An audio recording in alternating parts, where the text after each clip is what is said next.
translation. You've got your little kit over there. Putonghua is in channel 2, and for English you can turn to channel 1. This light is really bright. So, take a seat and please turn off all devices that produce sound during the event and keep them on silent mode because we are in Hong Kong and I know everybody's got cell phones that ring. All right, great. Let's invite Tristan up.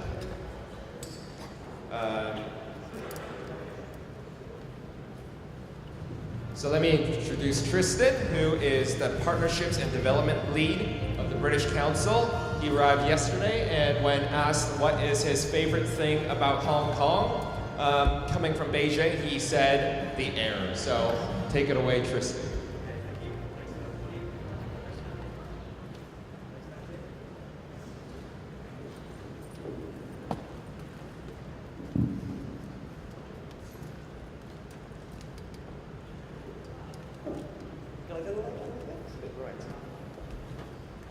Okay, so thanks, Kelvin. It's a real pleasure to be here on behalf of the British Council. This is the second year that the British Council has been part of the Social Enterprise Summit here in Hong Kong. Hong Kong is one of the integral countries in the British Council's East Asia Social Enterprise Programme. Not only in terms of social enterprise development within Hong Kong, but because of Hong Kong's status as a regional hub and its outward-looking attitude to other countries across the East Asia region, which is really the focus of this morning's session, to look at the regional context within which social enterprise is developing. So our work in Hong Kong facilitates the sharing of learning between social entrepreneurs and support organisations in Hong Kong and the UK, and I'm very glad to have some of those organisations here with us this morning. We provided social enterprises with access to training, incubation, and investment opportunities through our Greater China Social Investment Platform as well. Earlier this year, we hosted a UK-Hong Kong dialogue in London as part of the Unusual Suspects Festival, which looked at cross-sector collaboration and innovations which have contributed to the growth of social enterprise in Hong Kong and the UK, respectively. So as I said, later this morning we're going to hear from some of the social enterprises which have been part of our program across the East Asia region from China and Indonesia. But before that, I've been asked to provide some thoughts on the development of the social enterprise ecosystem across the East Asia region. So we have a program in East Asia across 9 countries. So far we've trained over 2,700 entrepreneurs. We have, one of the key principles of our program is to work in partnerships. So we have over 95 partnerships, including 78 in the East Asia region alone. We provide training and mentoring and access to UK expertise in social enterprise, and we also have various seed funding programs and, as I mentioned earlier, our social investment platform in China, which provides repayable finance to early stage social enterprises. Another key part of our work is the work we do in policy and government support. So we've done a lot of work to support governments as they begin to create enabling environments for social enterprises to thrive. So I think that it's perhaps obvious to say that East Asia is one of the most diverse regions on the planet. There's huge differences in terms of the level of development in different parts and within different countries. However, wherever we look, we are beginning to see an increasingly joined up social enterprise movement taking root across this very diverse region.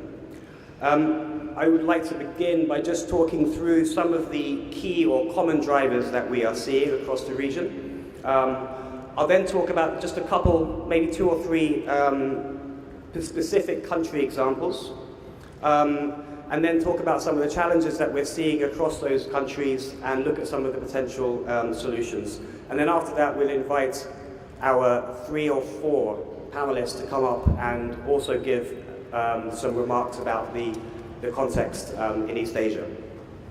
So wherever whether it is in the more developed economies, where governments are looking at how social enterprise can support the reform of the public sector, or in some of the emerging or least developed economies in the region, where we're seeing how an increasing social enterprise approach to international development. We're seeing an increasingly joined up social enterprise movement. So what are some of the underlying drivers for this phenomenon?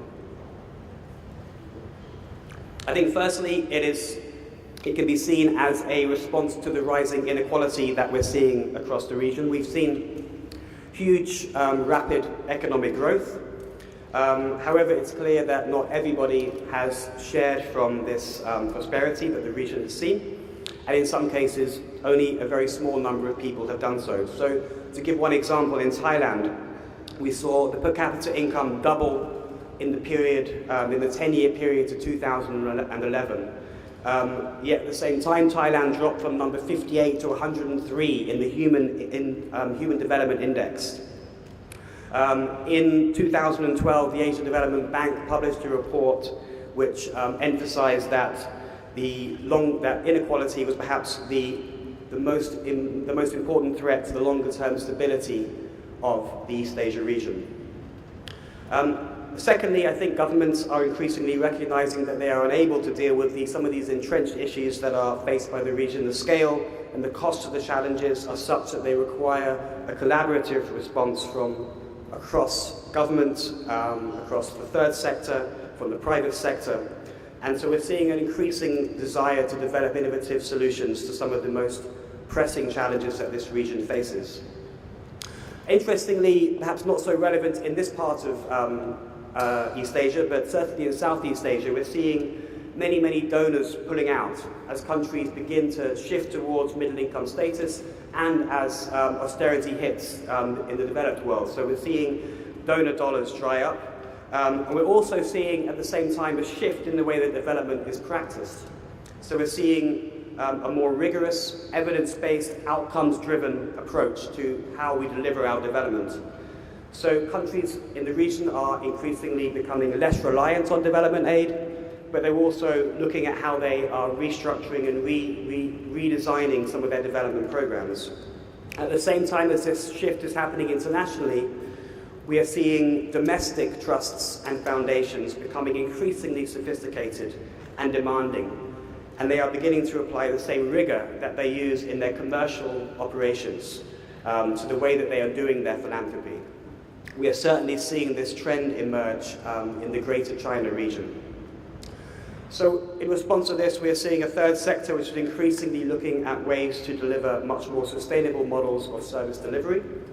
Although I think this is been a huge struggle for many organizations, what it is doing is sparking innovation, and it's changing attitudes from one of donor, NGO beneficiary to one of investor, enterprise, and customer. This has potential, and I say potential because I don't think we're there yet, but it has potential to lead to better quality goods and services, but perhaps more importantly, to more innovative and more resilient communities. Fourthly, I think we're seeing a growing interest among investors to invest in their own countries and communities, and we're seeing an evolution of the concept of a company. So we're seeing a shift from denial to compliance, and then from corporate social responsibility to social innovation and positioning of social impact at the core of business strategy. I think businesses are starting to see that the importance of social responsibility, and that will be a key factor for the future success. There's also a growing recognition of the opportunity that some of these social issues represent. So an example of this is aging societies, and the business and economic opportunity that this presents for social enterprises. So what I think is interesting that these drivers that I just mentioned, these four drivers, I think they've accelerated the social enterprise movement in recent years. But I think perhaps more importantly, there's an underlying shift which is taking place. I think this shift is one which is youth-led, and one that is beginning to ask more fundamental questions about the type of societies that we want to live in. And I think this is the shift which will be telling as to whether social enterprises can achieve the transformation that everybody here wants to see. So, I would characterize the first set of drivers by the way that they tell of an unimaginable future if we do not act now, the fear of the world that will be created if we do nothing, whereas the second set of drivers focus on the possible world that we can create if we work and collaborate together. So that, for me, those drivers, those 5 drivers, I think, have really sparked the sector in recent years. Taking a look at the region with I suppose, a bird's eye view, we're seeing a regional movement that is really coalescing. We're seeing a growing recognition amongst governments that social enterprise innovation and investment can develop innovative and financially sustainable solutions to some of the problems that we're seeing across the region. We're seeing an increasing demand for knowledge on building ecosystems to promote social enterprise and investment. We're seeing collaboration increasingly between ecosystem players here in East Asia and with their counterparts in other parts of the world, not least the UK. And we're seeing governments begin to experiment with some with ways to harness some of the power of mission-driven social enterprises to create public good. Here in the region, social enterprises are dealing with the same issues that we face in other parts of the world. We're seeing issues around equity, or the questions rather between equity versus debt, the role of dividend caps, asset and mission locks in how we define social enterprises, attracting mainstream finance, creating legal frameworks, measuring impact, and issues around public sector procurement are just a few of the issues that we're seeing across the East Asia region.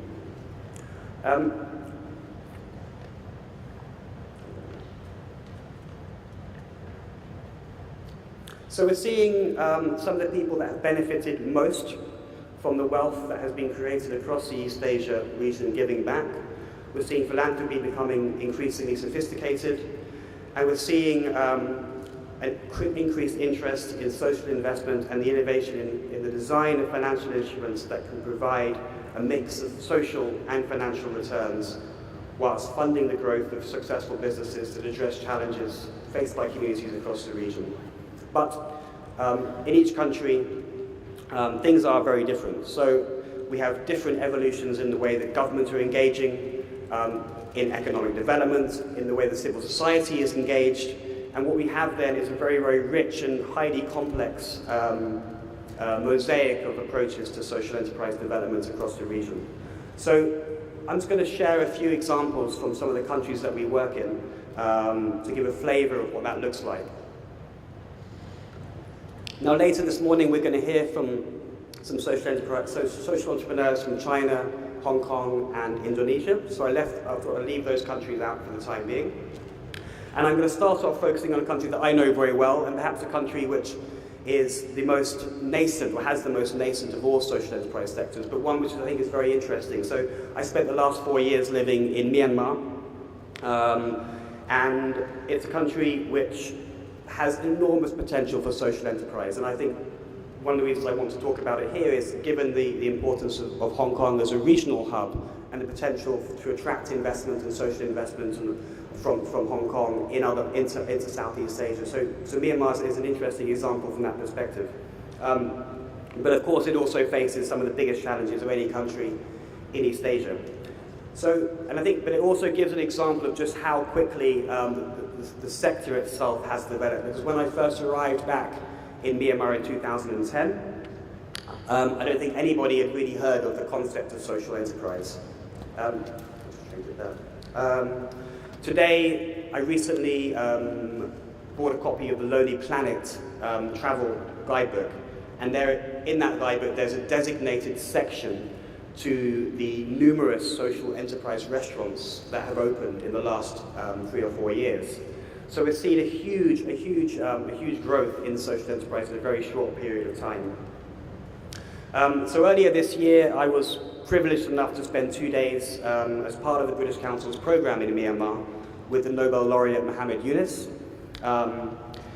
He held high-level talks with the most senior ministers in the country, as well as the opposition leader Aung San Suu Kyi, about the role that social enterprise can play in supporting Myanmar's national reform process. I think this just demonstrates the remarkable change that has taken place and the remarkable pull that social enterprise has as a vehicle to really support, facilitate social change. But in Myanmar, just to give a snapshot of what's driving that change, I think we see two main drivers. One, we see a legacy of sanctions. We see an increased scrutiny on the way that foreign companies are doing their business.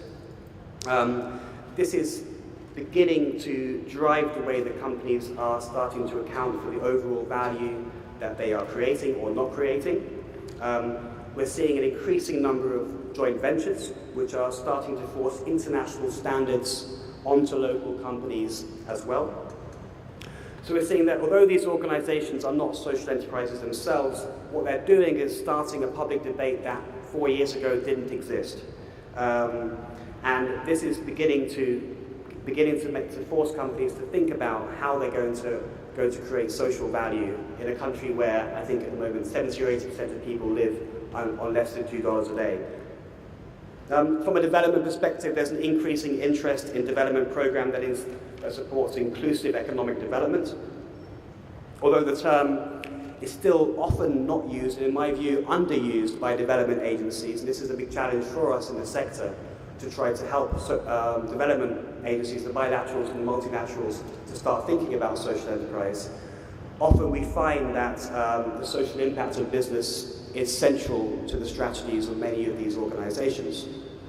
I think one of the key roles that social enterprises is playing in a country like Myanmar is that it provides a framework for building connections across different sectors. So you've got a situation where there's huge mistrust between civil society, government and business. And that's been a legacy of that mistrust, which has been one of the reasons why Myanmar is in the situation it's in today.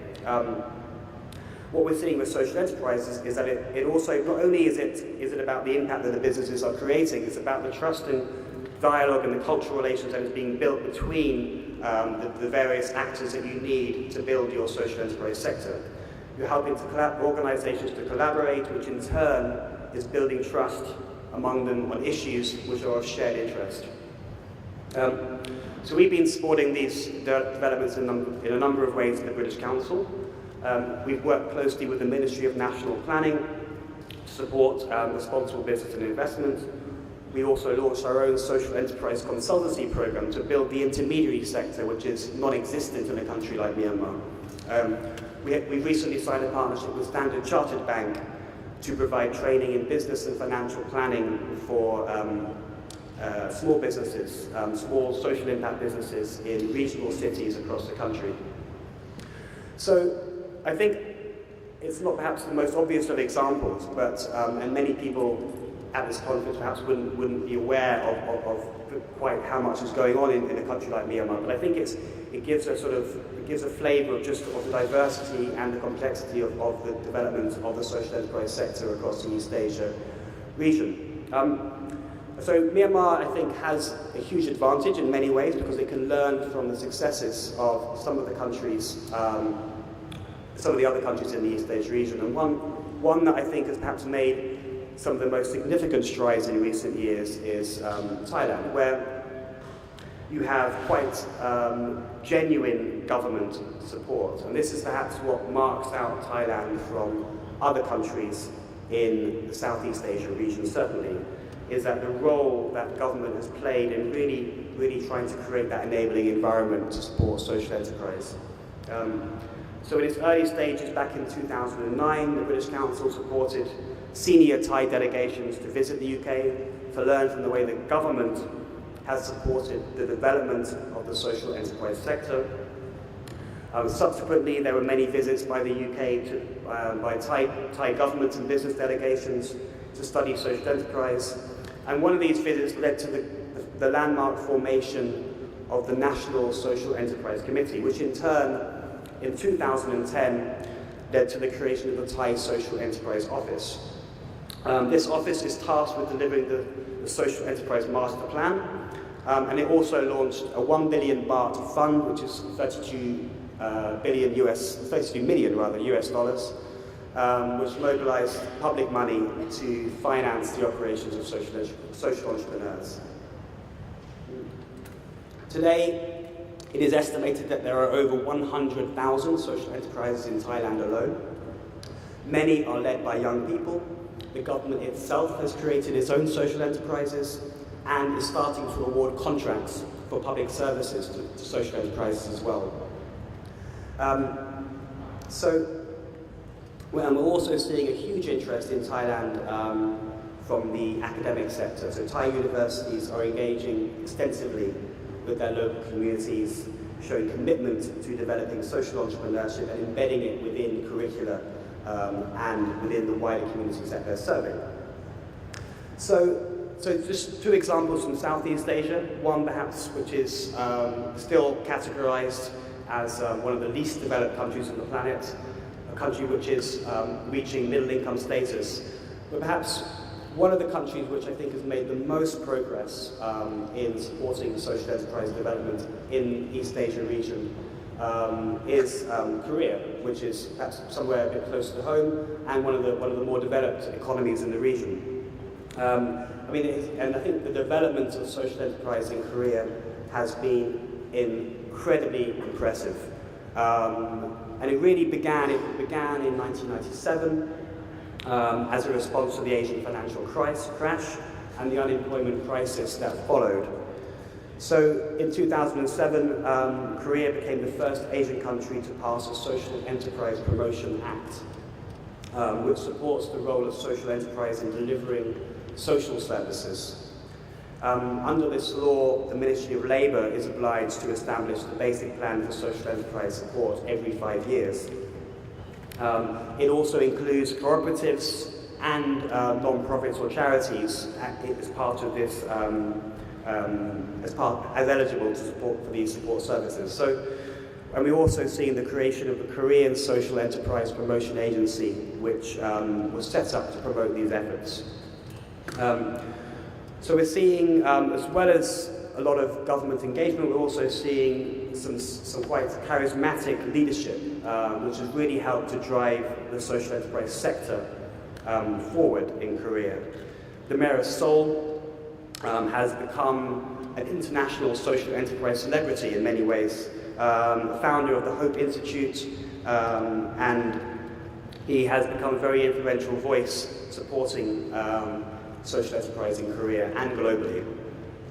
So,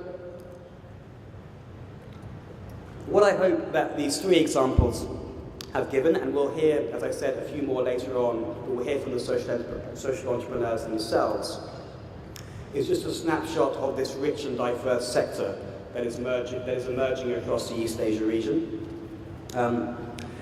And what I would like to do now is to turn to what the future holds, and what I think, certainly from my very privileged experience to have been able to have seen many of these countries and to have been involved in many programs in these countries, is to see what some of the challenges are that the social enterprise sector faces in each of those in the East Asia region. So, I think firstly, and that's precisely why, in a way, we're here today, there is an innovation gap, quite a large one across the region. There are a few cases of successful cross-border replication and scaling of social enterprises.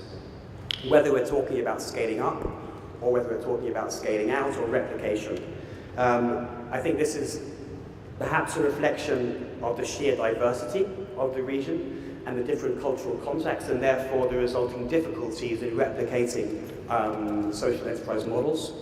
But I think it's also a question of connectivity and the need to build platforms to share examples. One such way that we can do this is through social franchising, and we're going to hear a bit more about that later this morning.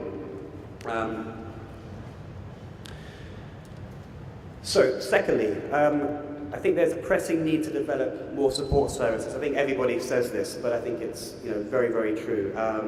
This includes the sort of social enterprise specific support services, including business advisory, and I think there's a big gap around social enterprise leadership as well, in terms of what are the specific skill sets that a social entrepreneur leader needs, as opposed to a commercial sector leader or an NGO leader. And I think they are different skill sets, and I think we need to really understand what they are and how we teach them and how we can help social entrepreneurs to become social and leaders of social enterprises across the region. A very common challenge that has been remarked on hugely is the funding gap. There's often support at the beginning, and so we have lots of grant funding for startups, and we have impact investment at the other end for those seeking, those ready to support high growth, ready to scale. But there's not a huge amount in the middle, often described in many ways as a missing middle, and I think this funding gap jeopardizes the sector. Unless we get that right, we're never going to see social enterprises get to scale. We need to look at venture philanthropy. So one of our partners, the Asia Venture Philanthropy Network, has been doing a huge amount of work to look at how we can get or establish models of finance that bring in venture philanthropists to take a first loss position whilst incentivizing impact investors then to come on board at later stages. We've been addressing this in the British Council through the launch of our social investment platform in Greater China. The platform supports access to early stage finance for social enterprises in the Greater China region. Last year we made 12 investments across China. This year we're hoping that some of those investments will go to Hong Kong social entrepreneurs, and we'll wait and see what happens later this year as the platform launches. I think two of those social enterprises which received investment we'll be hearing from later this morning. So, I think fourthly, a key area for development is with governments, and that's an area where we at the British Council have been doing a huge amount of work in support of governments to develop ecosystems, enabling environments for social entrepreneurs. Public sector innovation can be very difficult, but it is critical that we enhance the scale and impact of these solutions. We're seeing examples of government really taking a lead in this area. More recently, we saw the announcement, of course, of the Hong Kong Fund last year. Malaysia recently announced a fund. We're seeing legislation passed in Vietnam at the moment. We're seeing a bill passed through the parliament in the Philippines. So we are seeing governments across the region start to take the lead in looking at how they are building the legal frameworks and the enabling environments to support social enterprises.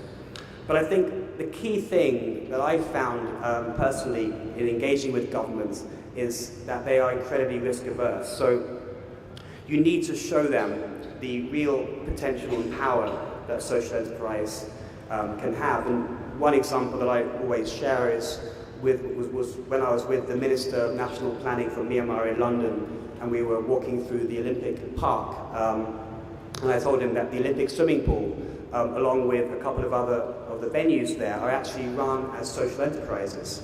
And I think that really demonstrated to him that this is not a peripheral thing. This is not something which sits at the margins of our economy. It's something which is central to the to our economies in the UK. And that really, when I think ministers especially see that really can help to inspire them and to get them on board.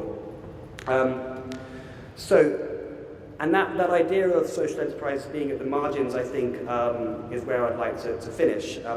I think, interestingly, this year, both in Asia and in the UK, we're seeing a debate shift from social enterprise being at the margins to something which is becoming increasingly integral to our economies. Earlier this year, we saw a conference entitled From Niche to Mass by our partners, the Impact Investment Exchange in Singapore, looking at how impact investment can become mainstreamed. In a couple of weeks' time, I'm going to be in London at the Good Deals conference, where the theme is Playtime is Over. Again, this idea that we've talked about it enough, it's time now to really start looking at how we can scale and make social investments something integral to our economies. So I would just finish by saying that if we can focus on the positive message about a positive world that social enterprises or a social enterprise approach can create, then I think we can move beyond just simply mitigation of the negative impacts to positioning of social impact at the core of our approach. Then I think that we can be, relatively speaking, optimistic about the future of social enterprise in East Asia. So, thank you very much.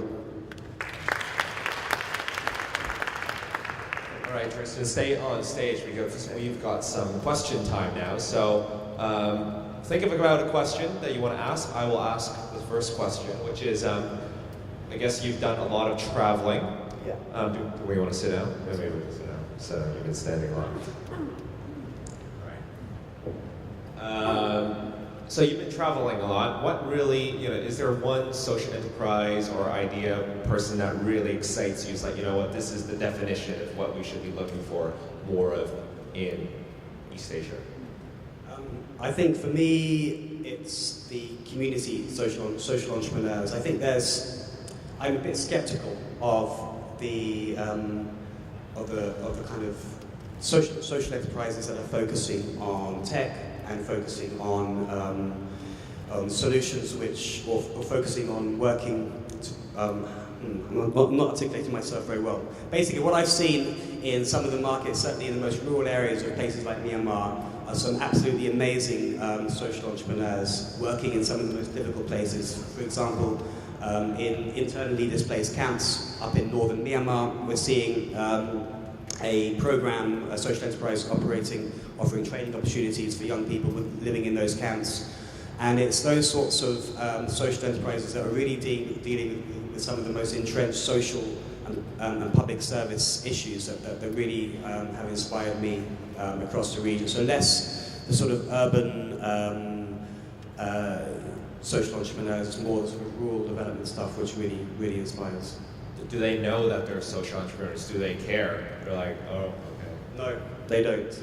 They don't. And that's, I think, an interesting challenge because on the one hand, you don't want to take them away from what they're really good at doing, and you don't want to sort of move them away from their core mission. But at the same time, I think that they are lacking, or there's opportunities for them to access a whole host of other types of resources, whether it's consultancy and business advisory or whether it's investment that they're currently not accessing. And I think that's the case if you take the SME sector as a whole in a country, well, many countries in Southeast Asia, but if you take the SME sector in a place like Myanmar, I think there's probably enormous examples of socially impactful businesses there that could benefit from a different set of support services.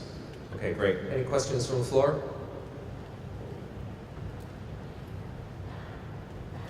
Thanks so much for the great presentations. And we know in Asia that the needs and demands is quite different. One thing is there is a lot of startups, right? But what we don't know is the success rate.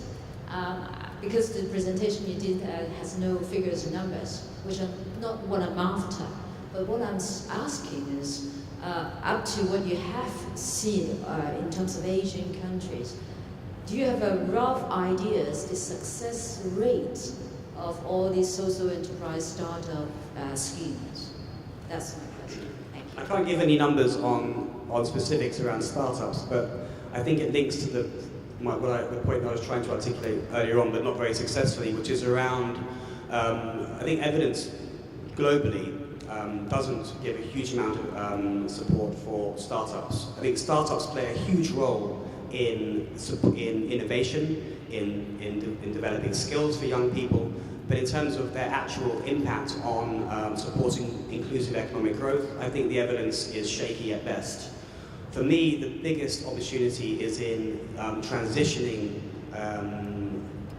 NGOs, CSOs, CDOs who have been delivering essential public services for numerous years and helping these organizations to become more sustainable through social enterprise models. That, for me, is where you're going to see potentially the biggest opportunity. I think But I'm not an expert on startups. So I think probably Kelvin, you might have more to say about that. I don't really have numbers. If you're looking for a number, I do remember from Anthony Bourdain's book about cooking and new, basically startup restaurants and things like that.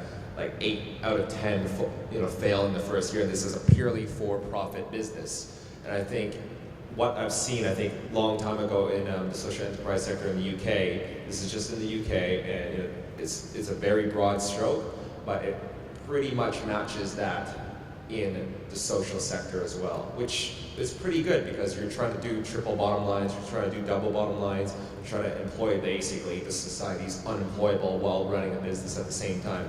You're pretty much matching the kind of mainstream startup figures there, which is actually quite impressive. But what I really want to emphasize is that when we try to support these social enterprise startups, it's people's like, oh, it's like they all must succeed, they must all be really good, we must work really hard.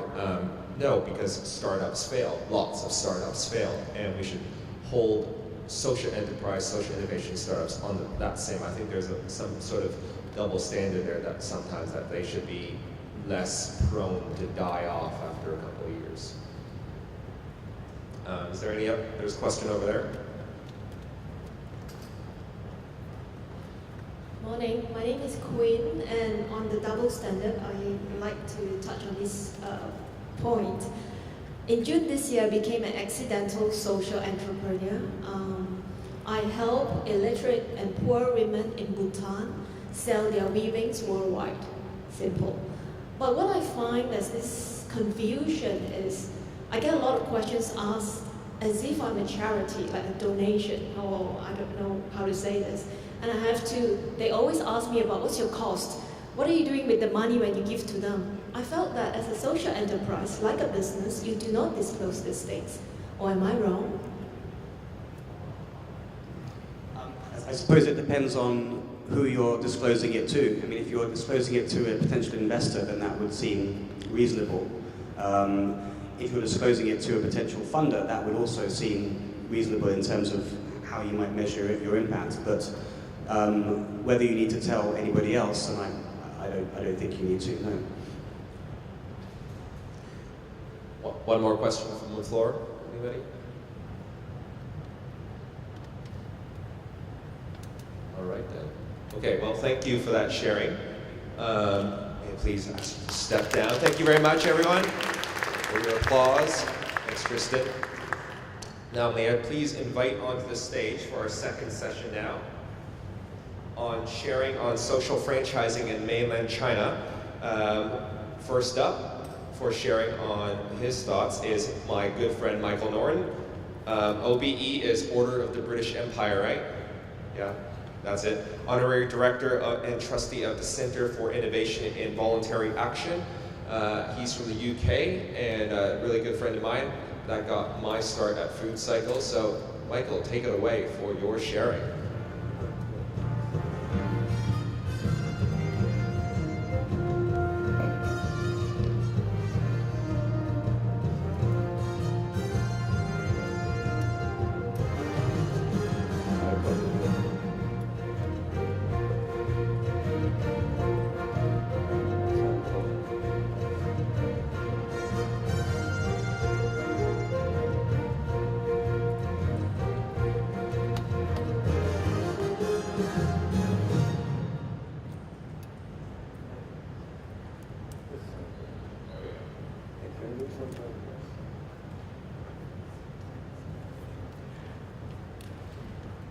Okay, I want to talk about, well, there's a word on the desk there, it says ambition. And I want to talk about ambition and social enterprise. China is a big country. It has nearly 20% of the world's population. It is or soon will be the world's largest economy. And in the foreseeable future, not so far away, the per capita income in China will be higher than anywhere else in the world. And because it's China, everything needs to be done to scale. There are widespread social issues which have resulted from this very rapid expansion over the last 30 years. And here are just a few. The first are natural disasters. China is an earthquake-prone region, and natural disasters happen naturally all the time. Interestingly, the Sichuan earthquake unleashed a huge wave of internet giving and public support, which has changed the landscape in China for how the public feel they can address social issues. Then there's pollution. A few weeks back, the Beijing Marathon almost had to be cancelled because people couldn't breathe sufficient oxygen. And there also needs to be a massive cleanup of land and water as a result of the rapid industrialization. And then there's aging. The one-child families contributed to an aging society. Internal migration has changed family structures. Who is going to look after the elderly, and who's going to pay for it? And then, lastly, perhaps unexpectedly, I've got well-being.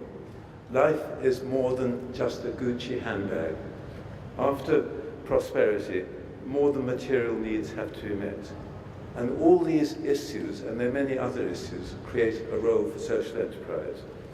Social enterprise tries to develop solutions to social problems and uses an enterprise model to do so.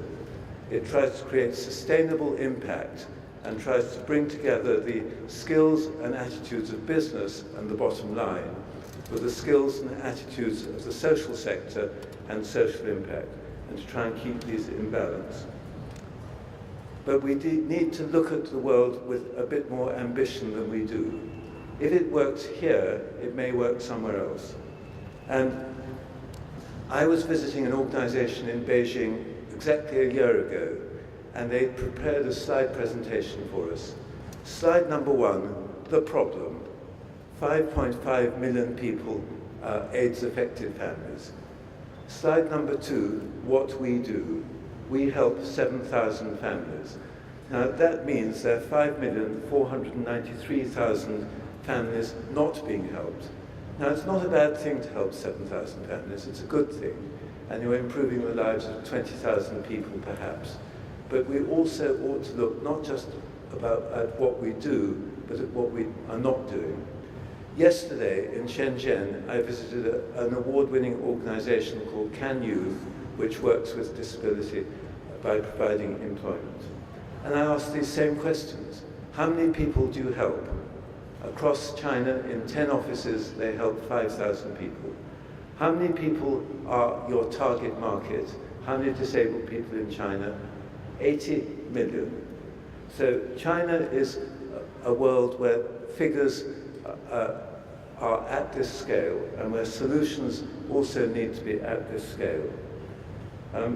So obviously, the more you can do, the more social impact you can create. But in order to create this wider social impact, you have to do what you do better. And the challenge for almost every social enterprise is to enhance both its financial performance, but also its social impact. I just want to give this as an example. I really like this enterprise. It's called Naomi. It's high fashion made by victims of domestic abuse who've had to flee their homes with their children and start a new life. And Naomi provides employment to people to make the clothes, which are then sold currently in 3 shops in Shanghai. Now, the first challenge for them is to double or triple the turnover per store. If they can do that, they will be a successful enterprise. But if they do that, it will also become a base for spreading what they do. And then I said to them, I see them as China's leading ethical fashion brand, with stores in every shopping mall in every city in China. And I suggested to them that their target might be 250 stores. Their reply was, would 25 be enough? And I said, no, I don't think so. I think that we are wanting to create the maximum social impact. Now, if they triple their turnover, and if they multiply the number of stores by 100, they create 300 times the impact, 300 times more lives are changed. And this is the challenge, really, for every social enterprise, to look at the wider need and to have the ambition to meet that need, either directly or by inspiring others.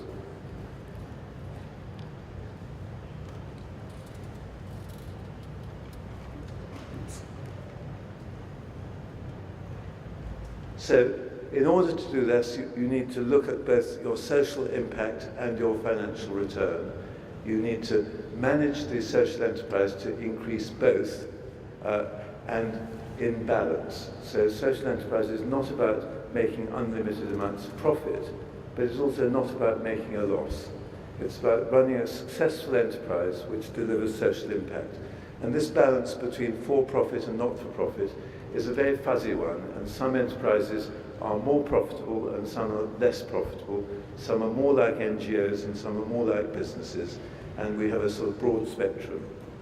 Now, you can spread successful ventures through a process called social franchising. We know about franchising because we eat McDonald's hamburgers, at least some of us do, I don't.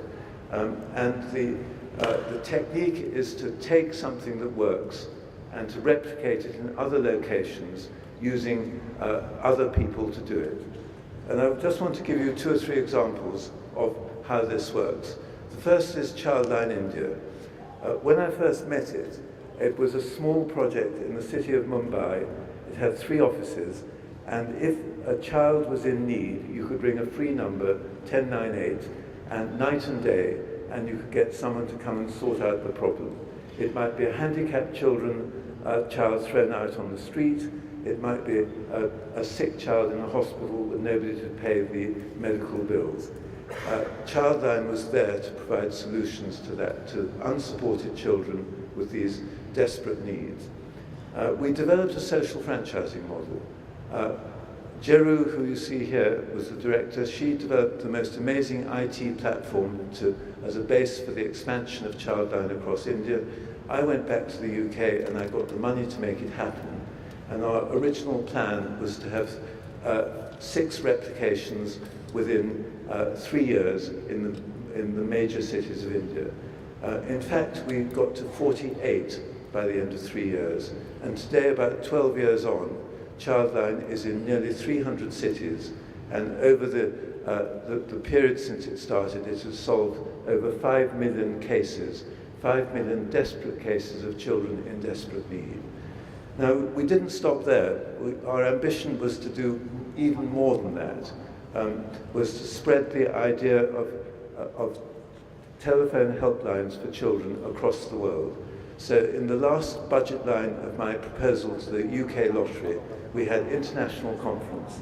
And we used that international conference to establish an organization called Child Helpline International to promote the idea of these children's helplines across the world into many countries. And I think the first 2 countries to start children's helplines after this were Vietnam and Sudan.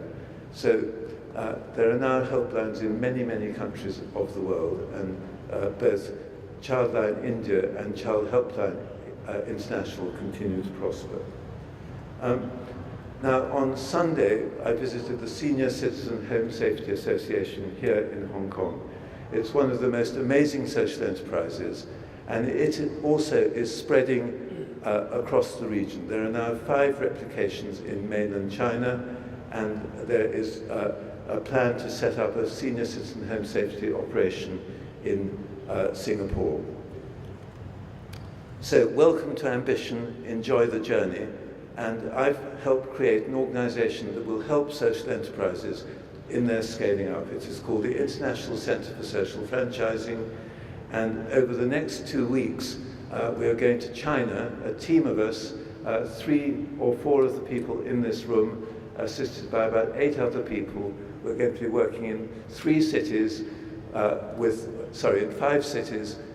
about 16 social enterprises to help them plan their scaling up. So my advice to anyone in the social enterprise sector is to be ambitious, but to get going with your idea, do it now, and see how you can take your startup to end up as a success, and then to spread it. We had an award scheme in the UK called the Young Achiever Awards, and the first time we did it, a young lady aged about 23 had won an award for some arts program in Kenya from the UK. And when she was asked what her plans for the future were, she said 2 words that have stuck with me forever, which are world domination. So as social enterprises, we should be looking at the world and we should be seeking to dominate it with our brilliant ideas, our amazing social enterprises, our energy and our ambition. Thank you very much. Thank you, Michael. Yeah, you can go take a seat downstairs, and then we'll invite the next person up. Thanks, Michael. May I please invite our next speaker, Warren Ang, project manager from Dalberg, to come up to share about his experience in social franchising.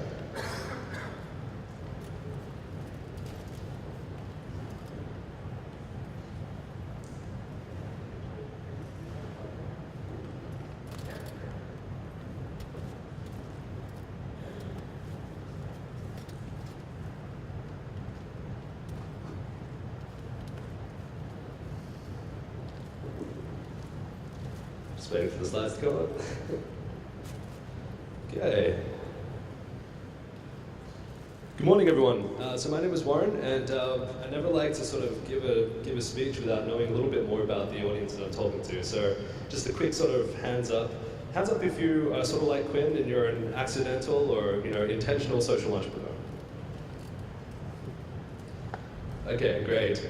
And what about those of you in the room that support social entrepreneurs in some sort of way? You're either a funder or part of the ecosystem or a support capacity. Hands straight up. Great. Okay, how about the rest of you in terms of just sort of interested in social entrepreneurship, maybe working in business and keen on the idea? Great. What about you from the just the typical sort of anyone else that I've missed in terms of just here interested and what a great way to spend a Tuesday morning? Okay, excellent. So that's a great, Michael, definitely. So that's a great selection of people in the room. And so let me just introduce myself and then introduce the topic. Contrary to Michael, I'm not an expert in social franchising, and it's not my background. But I'll speak a little bit about my experience in China, working with various social enterprises and non-for-profits there in Yunnan, where I lived there for 3 years. And so that's a little bit about my background. But I work for an organization called Dalberg, and I'm a senior project manager there. And we're a strategy consulting firm that basically takes strategy consulting services and applies that exclusively to the development sector. So we work with, so we're around the world. We have currently 14 offices, and as you'll notice, there's a very big missing part of the world that we'd like to we'd like to do more in. And I always put up this slide with my colleagues and say, we need to be in China. So currently we serve a number of different organizations, like I said, in the development sector, bringing strategy consulting services to the large development banks, UN agencies, governments, foundations, corporates, and on-the-ground NGOs. And I currently work in the Mumbai office in India, working a lot with social entrepreneurs and NGOs there, and travel to China quite regularly. Prior to my time as a consultant, I spent time on the ground, so I got rid of the PowerPoint slides for a while, and actually got into managing an NGO. And so this is one of my favorite organizations. I spent 2.5 years working with them as the interim executive director. And through that time, as an NGO in China, I got to know a number of social enterprises and incubation. So really today I'm going to be talking less about the later stage of when you start to ramp up and replicate, and more about how do you actually set the right foundations to get to that place where you can actually replicate. And this is based off of some case studies which I'll share with you, which talk about some of the successes and failures that I've seen through my time in China. And there's really just 2 key ideas that I want to emphasize. And this is not an exhaustive list. This is just some of the ideas that I feel has been most important. And the first idea is to address, if you're going to be a social entrepreneur, if you're going to establish an enterprise, first idea is to really address the market and not just focus on the problem. You have to really think about both. Here's an example. Greeting cards. Do you remember these? Maybe the sentimental among us still definitely use. I definitely love receiving a greeting card, but these days what you seem to get is a whole bunch of updates on your Facebook wall as a comment on a happy birthday. And this is an example of an enterprise which I believe had very great intentions, and the entrepreneurs themselves had great intentions. But this is a somewhat simple example of what it means to be too problem-focused and perhaps not market-focused, about thinking where the market is going. And you can completely understand when you meet these entrepreneurs why they chose greeting cards. They were actually trying to find a way to create employment for ex-drug addicts who, based on the social stigma of the place in China that they were in, it was almost impossible for them to find any other employment. They didn't have education. Drug addicts would often explain that once you become addicted to drugs, it's like you were 18 one day and 35 the next day, and you don't remember what happened in between. And so there are no skills involved in terms of what you can necessarily do with them. So it made a lot of sense to build something that was easily done, manual, and easy to get to quality with relatively low skill set. But obviously the flip side of that is not really addressing any sort of real market demand or thinking about where that particular industry is going. Now this might seem like a silly example today, but it started in 2008, which actually was already when greeting cards were not necessarily fully used. And it might seem like a silly example, but I constantly see the same principle again and again with different social entrepreneurs that have started today. For example, the number of solar lighting companies that enter into markets in Southeast Asia or in India, where their lighting products are about 20 to 30 times the actual product that existing customers are using. And trying to sell a product that is that much more expensive than the actual marketable product. So often it's very easy when you're problem focused to forget about thinking about the market. In contrast, one of my favorite examples is a farm that merged these two ideas quite nicely, where they found a way to train farmers who were very interested in getting training and expanding their livelihood in how to raise goats, and then use that production to sell goat's milk and cheese in China. And as a way, created a self-sustaining market, trained a whole bunch of farmers, or a few thousand farmers, and again, found a profitable product to sell that to the market. So it's this idea about making sure that, as you're thinking about setting up the foundations for franchising or getting to that place where you have something that's scalable, are we addressing the market or just being a little bit too problem focused? The second idea is a little bit borrowed from Jim Collins' Good to Great, and it's the importance of who before what. I think this is another issue that I see constantly with various business plans or startups in the social enterprise. And to me, it really has boiled down to being all about the local leader. And I think that a lot of the previous history of development sector and how we think about it is often, you might have foreigners come into a place and establish social enterprises or NGOs, and we often forget about this very important concept of really promoting and developing and giving ownership to local leadership. And just give you a couple of contrasting examples. This was a pretty comprehensive business plan that came across my desk that I needed to review. It was a great business plan. It was 20 pages, it was succinct, it was in PowerPoint, so as a consultant I was naturally biased to like it. And as you can see here on that left-hand side, there's a complete plan in terms of the number of restaurants they want to scale, analysis on the market, projected financials, everything was kind of there in terms of what you'd expect to see in a business plan. When we got to the team page, this was the slide that they showed me.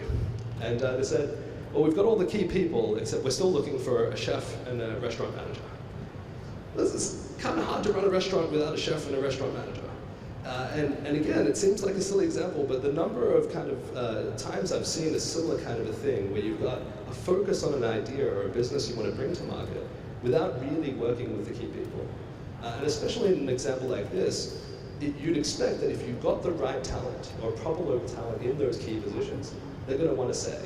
And so too often we're trying to fit the people into particular positions rather than sort of work with their passions and try and build that into an enterprise. And so the contrast is an example where we found this, we were working with this lady who was very passionate about physical rehab in China and had that passion.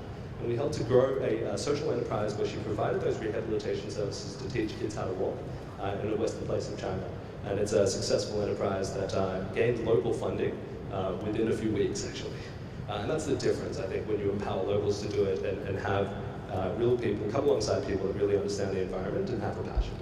So just to sum up and finish, two key ideas from my experiences, wanting to see more people address the market, not just the problem, thinking about, is your product and service valuable to the market and how much so? And then who before what, really thinking about the key positions as local leaders and making sure you're empowering passionate local leaders to lead. So thank you very much, appreciate your time.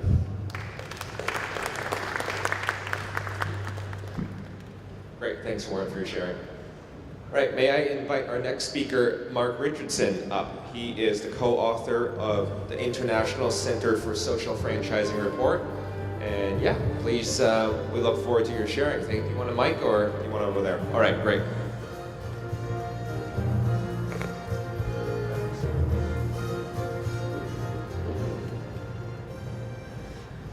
It's always good to come on to a fanfare. I feel slightly embarrassed standing up here because my experience of East Asia started about 4 hours ago when I touched down in Hong Kong airport for the first time. So my experience of Asia is limited. Thank you. But my experience of social franchising and social enterprise is a little bit better. So I'm going to give you the benefit of that experience from my experience in the UK and Europe primarily. So I started out life as an accidental social entrepreneur. I left university and I wanted to support homeless people. On the city streets where I grew up, there were a lot of homeless people, and what was missing for them was the opportunity of a job. So that was what a friend and I started to create. It was a catalogue company. The homeless people delivered the catalogues door to door, collected them again, and then delivered the orders. And it quite quickly became successful. And although it wasn't making a profit, in fact it wasn't quite breaking even, the projections seemed quite positive. And so we started to look at how we could expand to other cities. And anybody who knows anything about catalogue companies will know that it's all about scale. So a catalogue company that's small is unlikely to be profitable. If you can grow to scale across the whole of a country, then you start to get profitable. So that's what we said to do, and without knowing it, we sort of started to develop a social franchise model. We looked for local partners who could help us to deliver this catalogue company, who, like us, wanted to support homeless people, and who had that kind of entrepreneurial ambition. We made a lot of mistakes, and the mistakes that we made eventually led to the collapse of that catalogue business. But we also got some things right by accident, and that meant that there are now 8 different Aspires operating in different cities around the UK. But what we learned from that was really the start of learning about social franchising in the UK. About 10 years later, the International Centre for Social Franchising approached me and said, would I help them to write a report about social franchising and where it had got to in the 10 years since. So we sat down and looked at how many social franchises there were across Europe and the UK in particular. And we found there were probably around 100 social franchises now operating in the UK. So there are a whole variety of different organisations, but these were organisations that have a social purpose as their primary goal and had somehow managed to replicate using something like a franchise model. Now, what I wanted to talk about really was the different ways that you can replicate a successful social enterprise, and then some of the key things that need to be in place for that replication to happen. So, just as with social enterprises, you have a spectrum from those that are very profit-focused at one end to those that are primarily social-focused at the other. So those that are more dependent on grants, maybe, and those that are more business-like. So there's a spectrum of replication.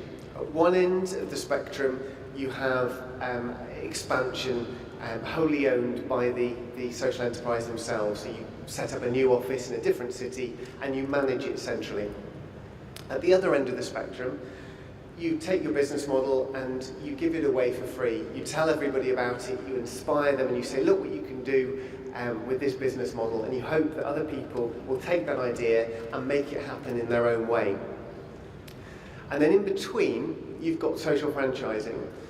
So social franchising retains some of the control, and you are able to control the quality, and that's possibly one of the most important things.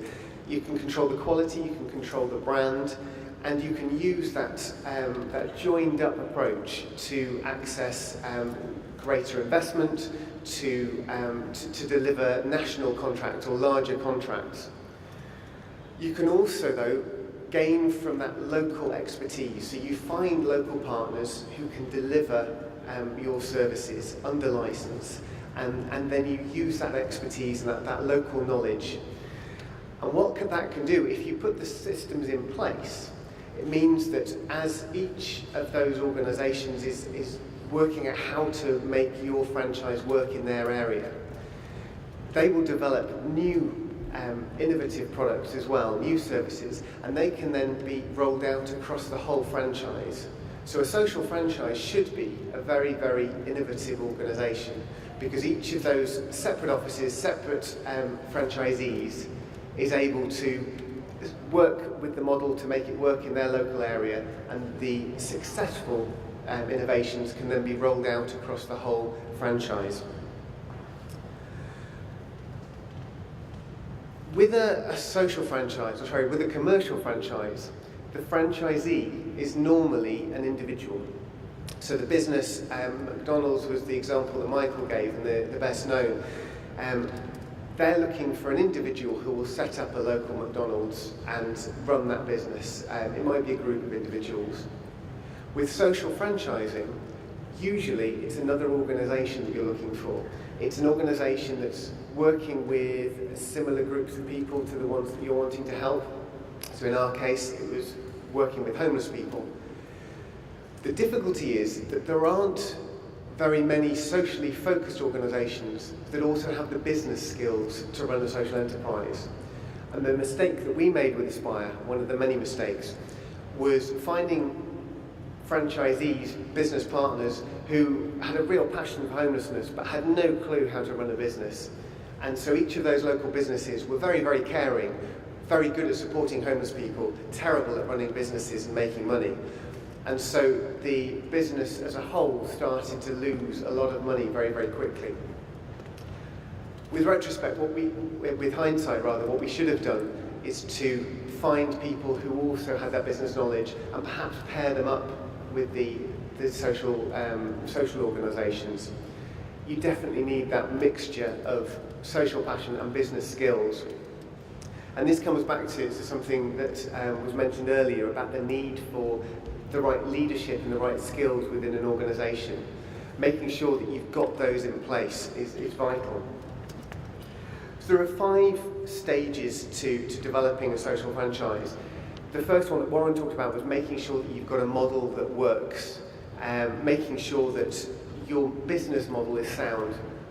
We didn't get that right with Aspire, and therefore when we rolled it out, the mistakes and the loss of money just accumulated. Once you've got that model in place, you then need to package that up and put it into, to systematise it so that anybody can run it. You need to work out what is it that makes your model successful and how it can work. You probably need expert assistance as well, and this is something else that we didn't have.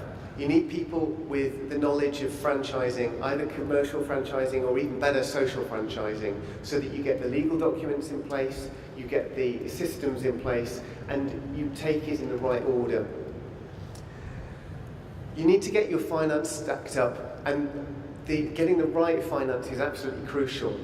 Now, there's a lot of debate about when organisations should be taking grants, when they should be taking loans, when they need some sort of equity finance. And I would say with social franchising, it's really important that those first stages are funded through grants primarily, because you're never going to make that money back unless you have a very, very commercial offer. What you need then is the investors who are prepared to come in at the scale-up stage. So you have proving the model, you have developing the systems, and then when you get to scale up, once you've piloted it in 4 or 5 different areas, you've ironed out all the problems, and then you're ready for the rapid scale up that Michael was talking about with Childline, going up to 300 offices. There's a great example in the UK of an organisation called Food Bank. They took 6 years to go through that pilot stage, trying with just 1 or 2 food banks in place. And then over the last few years, they've been opening at a rate of 3 a week in the UK. So when you get to rapid scale up, that's when social franchising can really work. So thank you very much. I hope I've been some help, and I'd be very happy to answer questions or to talk to people in more detail afterwards. Thanks, Mark. May I invite our last speaker, Adam O'Boyle from Oxford, England, to 2. Oh, we've got some great. You've never had music as you walked up, have you? I think that's pretty incredible. All right, Adam, take it away. Yeah, thank you, Kelvin. We run a conference called Emerged, which is about young people in social enterprise at the University of Oxford. I think maybe we'll introduce music to the proceedings next year. Well, thank you, Kelvin, and thank you for inviting me. My name's Adam. I'm from an organisation called Student Hubs and Hub Ventures. I'm just over here for the week. I visited City University on Friday and Saturday to talk a little bit about students getting involved in social enterprise and the community, and I was honoured to be at Kelvin's Hong Kong Jam yesterday and here today, and then off to Shanghai with Michael Norton on his whirlwind tour of China. But thank you for having me. I'm going to be very brief and just talk a little bit about the work that we do and some of my reflections. But this is us. We are a family of social ventures based in Oxford. We were founded about 7 years ago, and our overall mission is to support and inspire people to get involved in making a difference around them. We started out, I wonder if that's a laser. Whoops, no, that's not right. We started out working at the University of Oxford, inspiring and supporting student social entrepreneurship, and we've replicated, in a sense, we haven't franchised, but we've replicated, and we now work in 10 universities locally, and doing a variety of national programs in supporting and inspiring students to get involved in the world around them. And I think I've learned a lot about Hong Kong social entrepreneurship in the last few days. I've got a lot more to learn, I think. There's a lot of organisations listed up there organising this event. But I think one of the most important things is to think about students and how they can go on and be involved in socially entrepreneurial activities. I did wander through the streets, and I saw the tents and the umbrellas, and whatever your opinion of their political leanings, I think the students of tomorrow, or the students of today, excuse me, that's a bit loud, the students of today will definitely be the leaders, decision makers and consumers of tomorrow, and it's important that they leave university, whatever university they're at, inspired to go on and make a difference in the world around them, and that's what we do. But we also run commercial social ventures which help support that work, and I'll tell you about that just in a sec. I haven't got the slide I wanted. Oh well.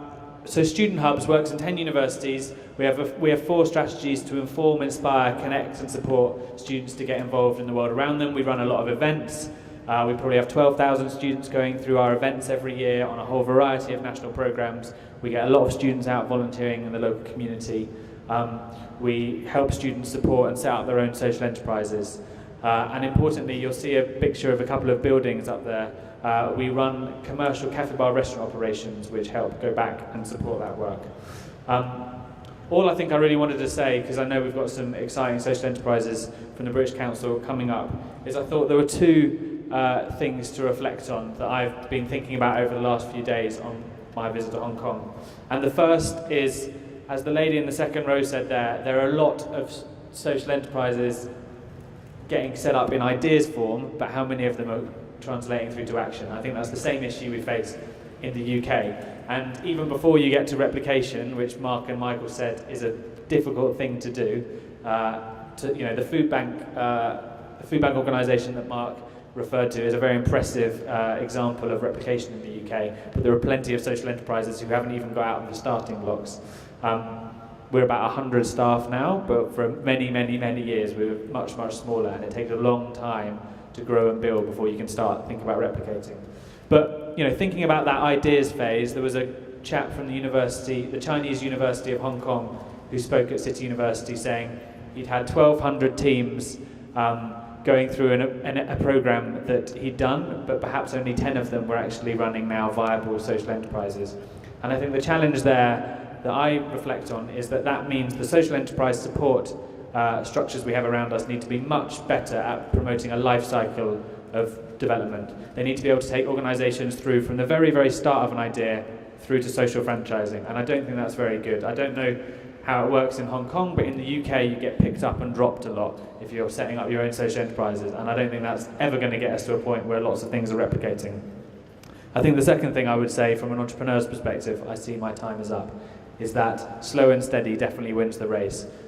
getting to the idea of replicating or franchising or going globally with our ambition is perhaps, we perhaps all want to get there, but yeah, 6 years is a good amount of time, I think, to prove a model. We've been going 8 years, and I don't think we're even yet ready to go across all of the UK yet. So slow and steady wins the race, but good luck in your endeavours, and look forward to seeing the ideas that we've got in front of us. Thank you very much. Great, thank you. Thanks, Adam. May I ask all the speakers to come up? We're just going to have a quick 10 minutes of questions. I'm sure there's lots of questions. So you're going to come up quickly, because the last person that comes up has to sit on that ball. So race up there. I have to stand.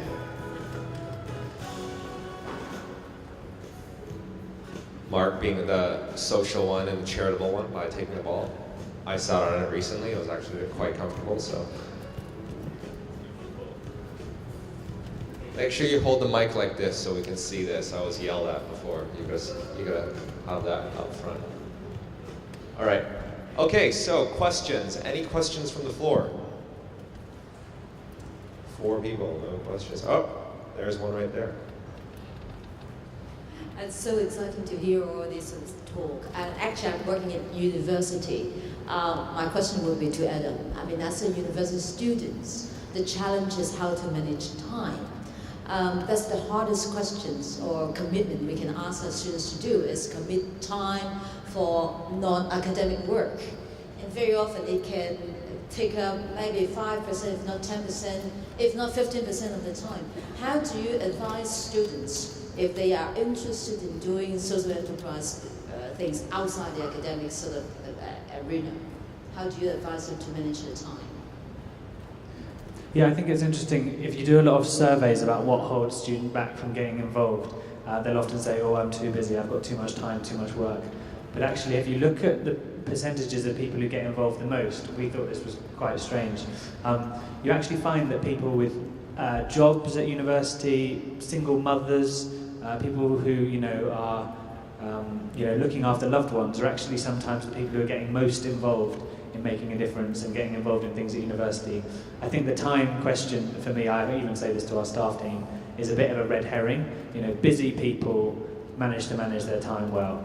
And if we want to get involved in something in life, whatever that is, we make time in our schedule, whether it's our family, our friends, going to the gym, or setting up a social enterprise. So I think it's always a question of priorities rather than time. That doesn't mean university work isn't hard, and there's lots of it. But I've been walking around Hong Kong and City University, and I see a lot of students watching YouTube, and I think they can probably find time to set up social enterprise if they really wanted to. I just like to add to that as well. So one of my hats is I run a social enterprise master's programme at Bangor University in North Wales, and we're looking at how we can make the social enterprise world much more accessible for our students. So what we're doing is making a with social enterprise degree. So every student at the university will have the opportunity of getting involved in setting up social enterprises, and that qualification, that will result in an additional qualification for them. So the university has a role to play by taking that experience of setting up a social enterprise, providing some support around it, but then recognising it as well with a qualification, so that can encourage more people to get involved. Can I add one more thing, which is, I guess in the UK, it's really, everybody loves calling themselves a social entrepreneur in the UK, and it's like that kind of thing where it's like, oh, I'm a football player or I'm a basketball player, and I think especially at university, especially at the Emerge conference, it's become quite a cool term. There's very little, qualifications, I think, here in Hong Kong, credits and things like that, very important, but you gotta make it cool. So they stop playing League of Legends or Clash of Clans or on their phone, things I play myself, but not too much, and choose to spend time on what they think is cool. And if you make it cool, they're gonna go do it. Another question from the floor then. One back there.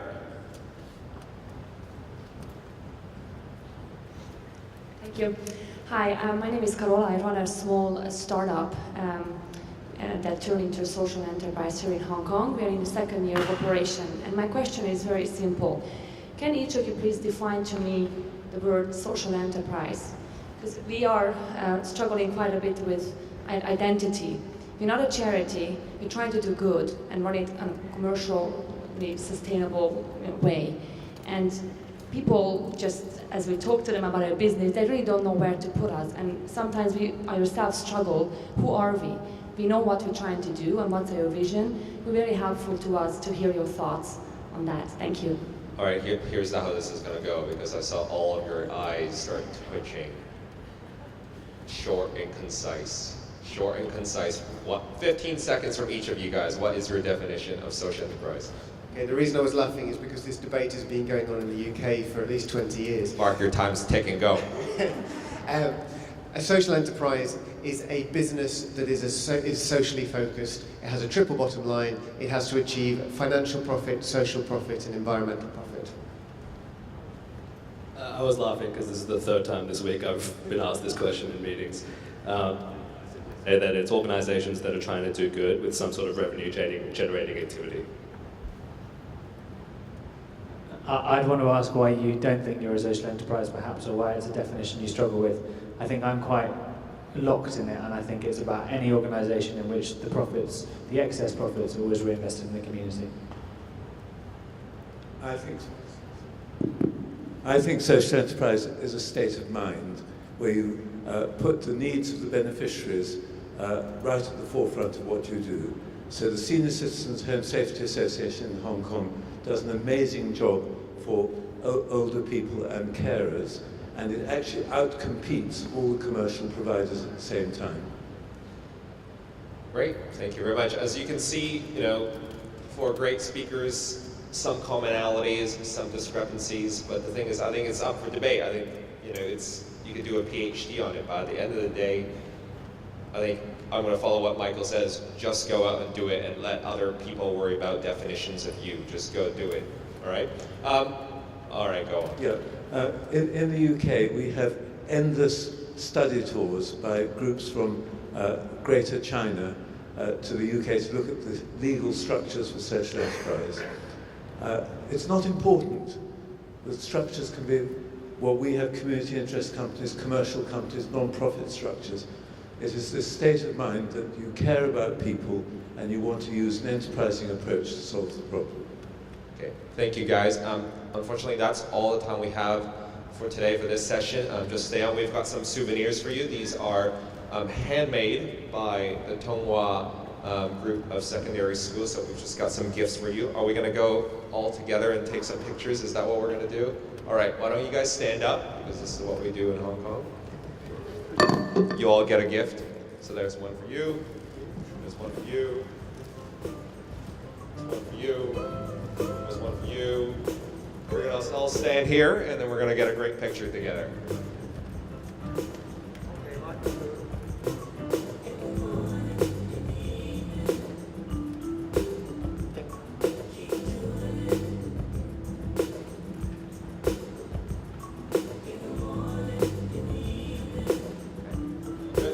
All right, great. Thank you very much. Thank you, speakers. You can step off the stage now. All right, coming on to our next session. Tristan is going to come up and take over from me as the MC, and he's going to invite the sharing by some SCs for the British Council from the Songshan Yat-sen Cup Overseas Youth Public Service Innovation Competition, and they're going to explain a little bit more about their projects here. And before I step off, Tristan, come up. I've got to present one of these to you as well, so sorry I missed you. Are we going to do a picture here? No? Picture, picture. All right, you've got one. All right.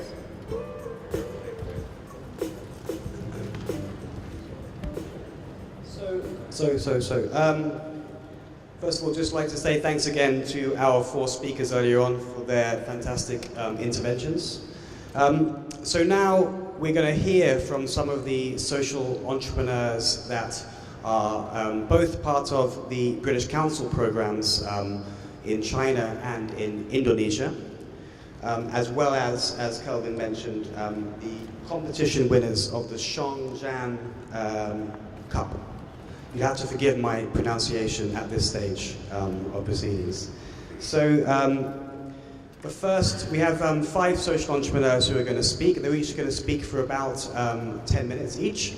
And then we're going to invite our panelists back on stage to provide some feedback.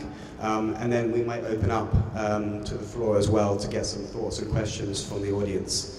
So to start off with, we have a social entrepreneur who's come all the way from Indonesia. I think they arrived this morning, is that right? So they're very tired, but they flew all the way from Indonesia to be with us this morning. So this is Martin. Martin was the competition winner for the British Council's Community Enterprise Challenge. He started producing cooking coconut oil with women groups in villages I won't try to pronounce where it was, but it was in eastern Indonesia, and where he took part in our training competition. Since then, he has collaborated with a number of social enterprises across Indonesia and focusing on developing organic agricultural products. They now have 13 lines of products all across the whole of Indonesia. So please welcome Martin to the stage.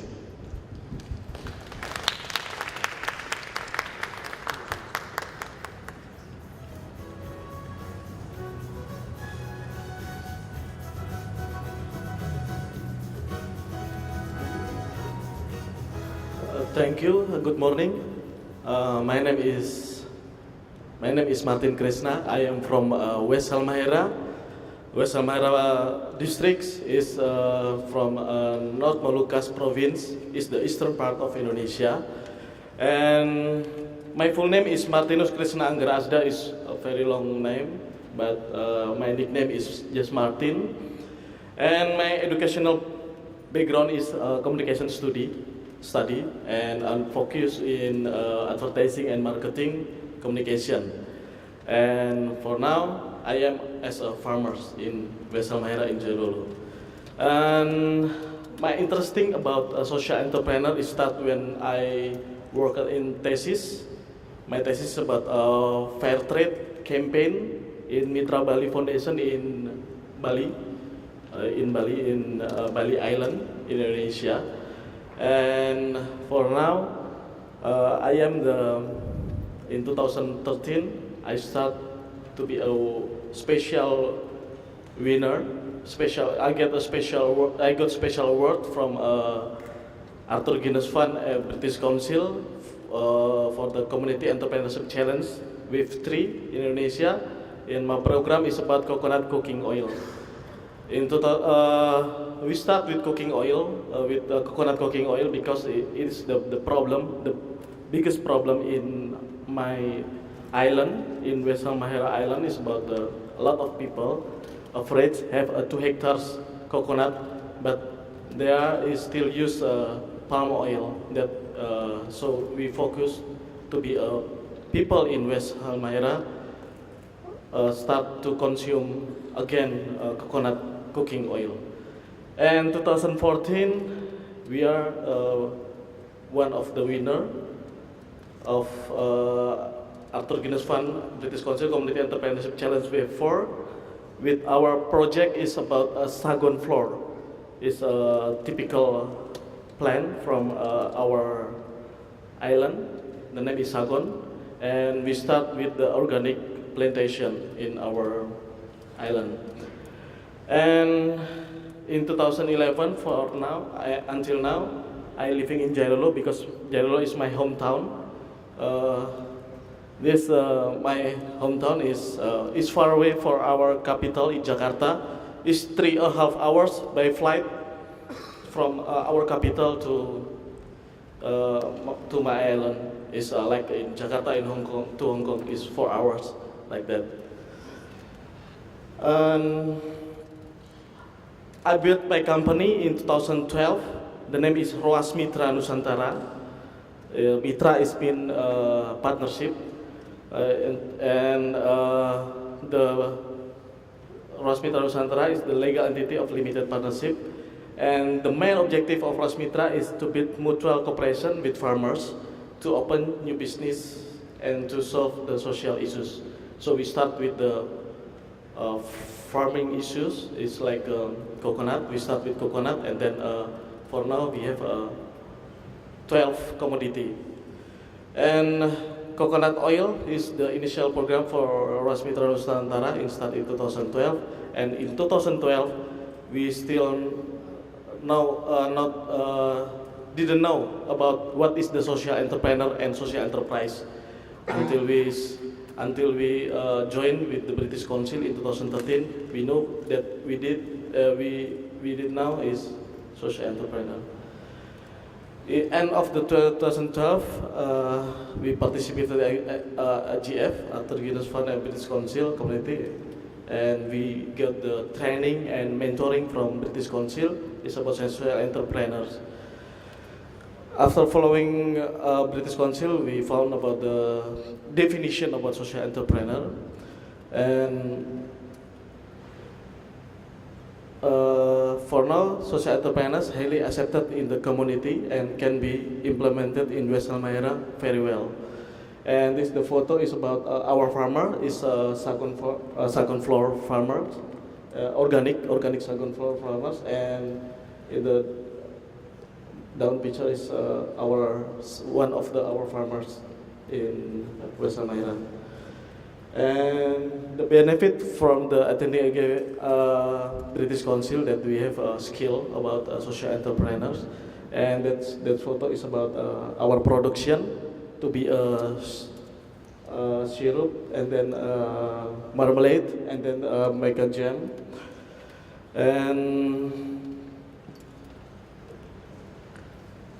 And for now, and to start from 2012, we got a partnership with the relationship with the British Council.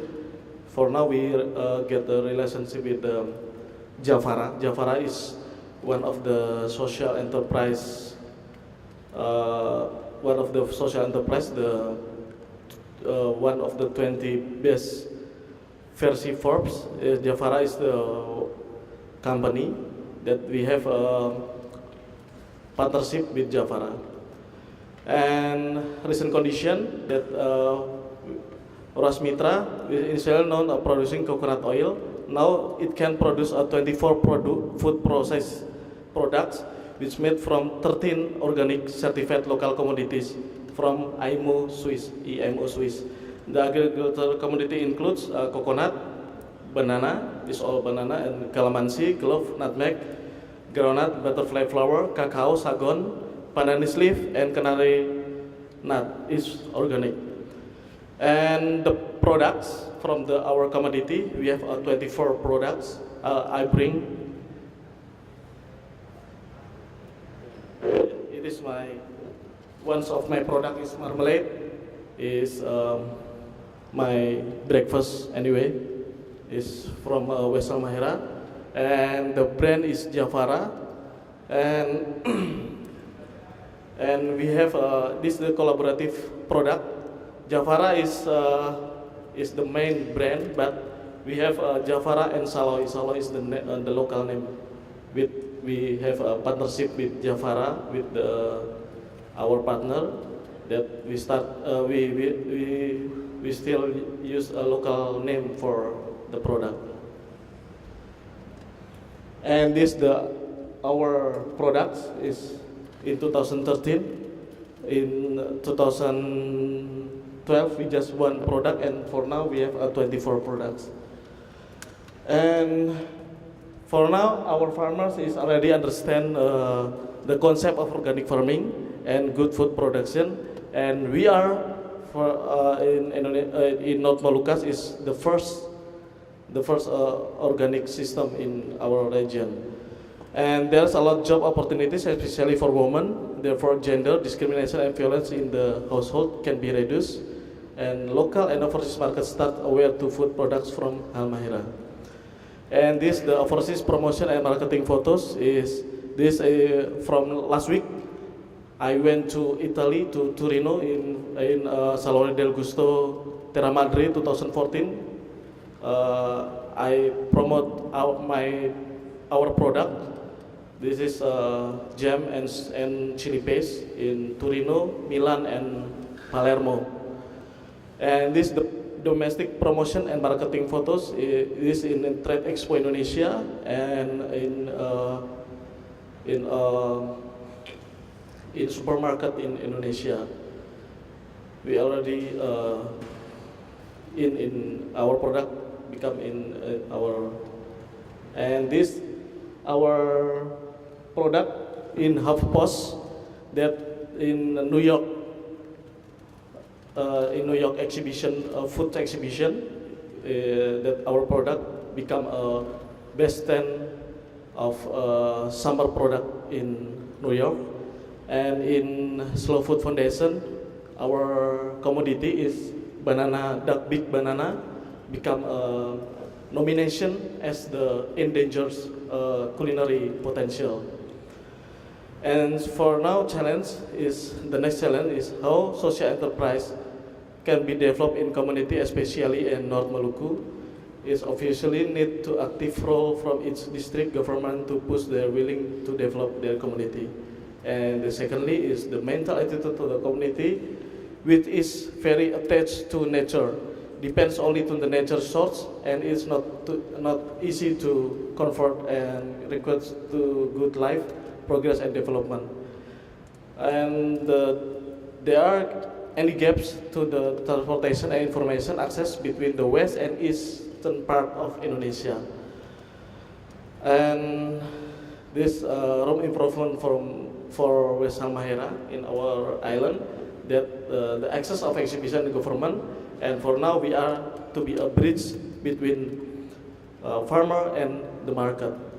And our team for now become the trainer of the social enterprise in our island in eastern part of Indonesia, especially in eastern part of Indonesia. And for now our island become like a trade and investment place in Indonesia. And we got easy loan from a local bank and government, especially in cooperative and trade department. Okay, this is my presentation. Thank you. Muras Mala, Syukur Dofu is the local. Thank you from my language. Thank you very much.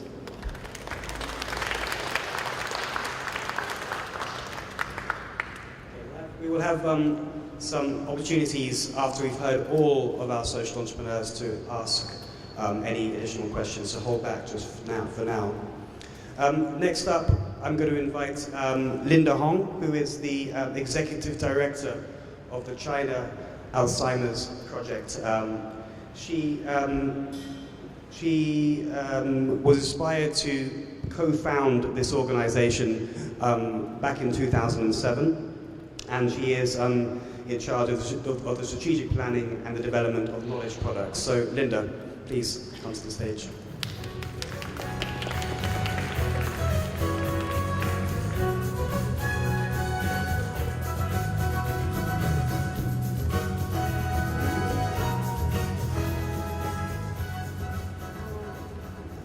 Hi. Good morning, ladies and gentlemen. My name is Hong Li, Linda Hong.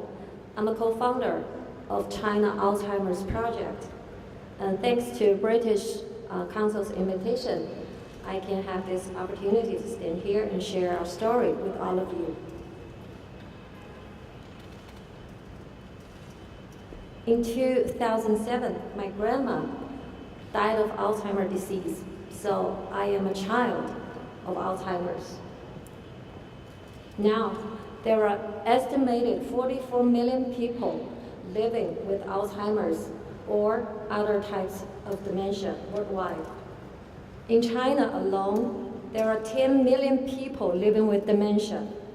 If including their family members, tens of millions of people are going through the agony of dementia.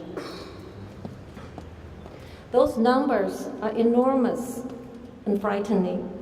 But the numbers cannot tell all those miseries, anguish, anxieties, and conflicts that patients and family members are suffering. Those numbers cannot capture the struggles and frustration when they try so hard to find care and support resources. Some of the patients finally get a chance to be cared in residential facilities. But unfortunately, most of the facilities only have limited services, or even worse. I took these pictures when I visit different nursing homes in China. Residents with dementia, lack of meaningful activities, so I could barely see smiles and joys on their face. Some of them had been put on physical restraint. Apathy and depression are very common among residents with dementia in nursing homes. The biggest barriers to addressing dementia in China are awareness, policy, and funding. From the policymakers to the public, including many healthcare and aged care professionals, there's a general lack of awareness and understanding of dementia. Our government has not enacted a national policy or strategy to fight against dementia. There's also lack of funding in almost every aspect related to dementia care, so resulting in inadequate care resources in China to support people with dementia and their family members. But 10 million dementia patients are still there, and tens of millions of family caregivers are still there. And the numbers is increasing very fast every year and every day. There's no time to lose. We have to take action. In 2009, we founded China Alzheimer's Project. Our mission is very simple. We want to improve the quality of life for people who live with dementia, their families and their caregivers. We spent 2 years learning person-centered dementia care from the developed countries while building up a collaboration network, including international and regional Alzheimer's associations, memory clinics, and education and research institutions. We were aware of that both family caregivers and aged care providers need correct information, education, and training of proper dementia care. So in 2011, we started to position our organization as a knowledge provider to promote dementia quality care and support in China. We launched our official website to provide information of dementia care. And this is my first book, titled Smart Caregiver, Dementia Family Care Playbook. We designed training materials for community care providers and family caregivers to help them organize support groups in communities. We also collaborated with Peking University Institute of Mental Health in a clinical trial to prove that providing training and the psychological support to family caregivers can help them gain more confidence in taking care of their loved ones while reducing care burden. And this is our trainees' real practice in Shanghai. Since 2012, we have co-organized an international symposium of dementia quality care and support every year and become an active advocate in China's aged care industry.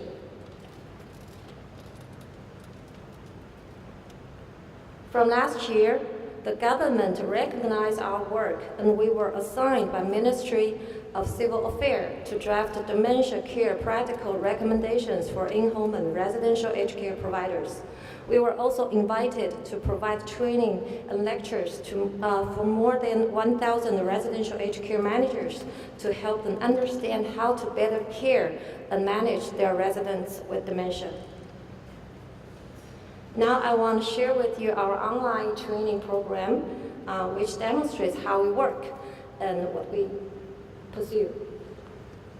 In 2012, we found that none of the medical and nursing schools or vocational training schools in China provided systematic courses of dementia care.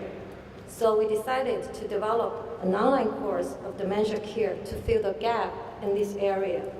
China is so big, An online training would allow trainees from anywhere to quickly learn dementia care via internet and to put them into practice as soon as they can. Fortunately, our initial idea was accepted by ADC and the Peking University Institute of Mental Health. Doctors from these two organizations helped to polish the medical part of our course. Meanwhile, we established a development team, including dementia care specialists, an online education and training specialist, IT professionals, and the multimedia production crew. We also invited family members to contribute their true stories as case studies in our course. Bristol Myers Squibb, a pharmaceutical company, provided financial support to cover part of spending of course production, though BMS doesn't have any drug for treatment of Alzheimer's disease. When we developed the online course, we just believe that if we want to promote dementia quality care, we must ensure the best quality of the course.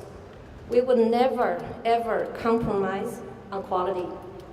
Even with limited support and resources, we still tried our very best to make the online course more innovative, more interesting, while delivering right messages with care, compassion, and respect to people with dementia.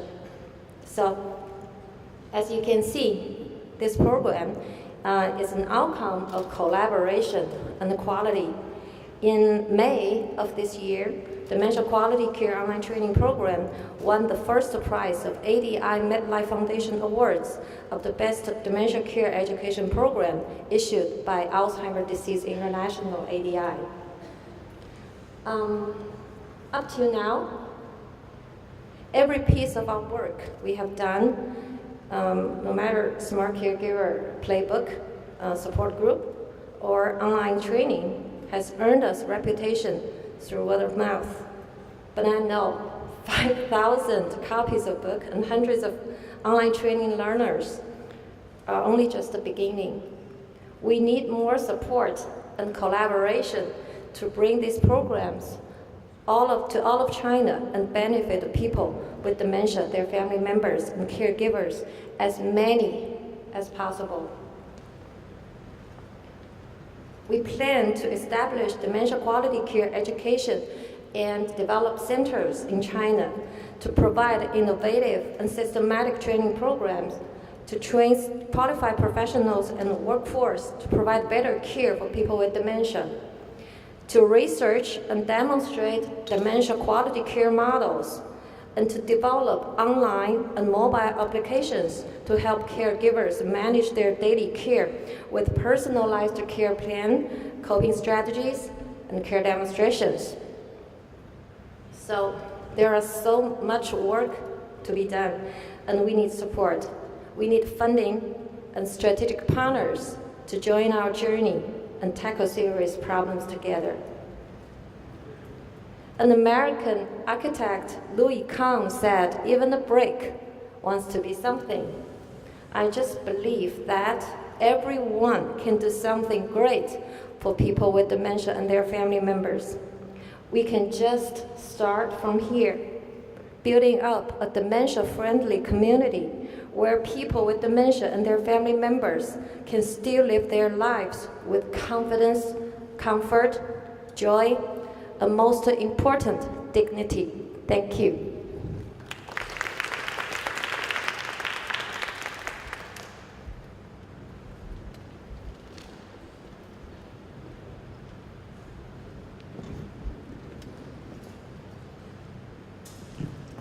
Okay, thank you very much, Linda. We're going to move on now to Zhang Jiawei, who is the General Secretary of the Social Enterprise Research Center. This is an organization which actually has started numerous social enterprises across China with a focus on rural development. So please welcome to the stage.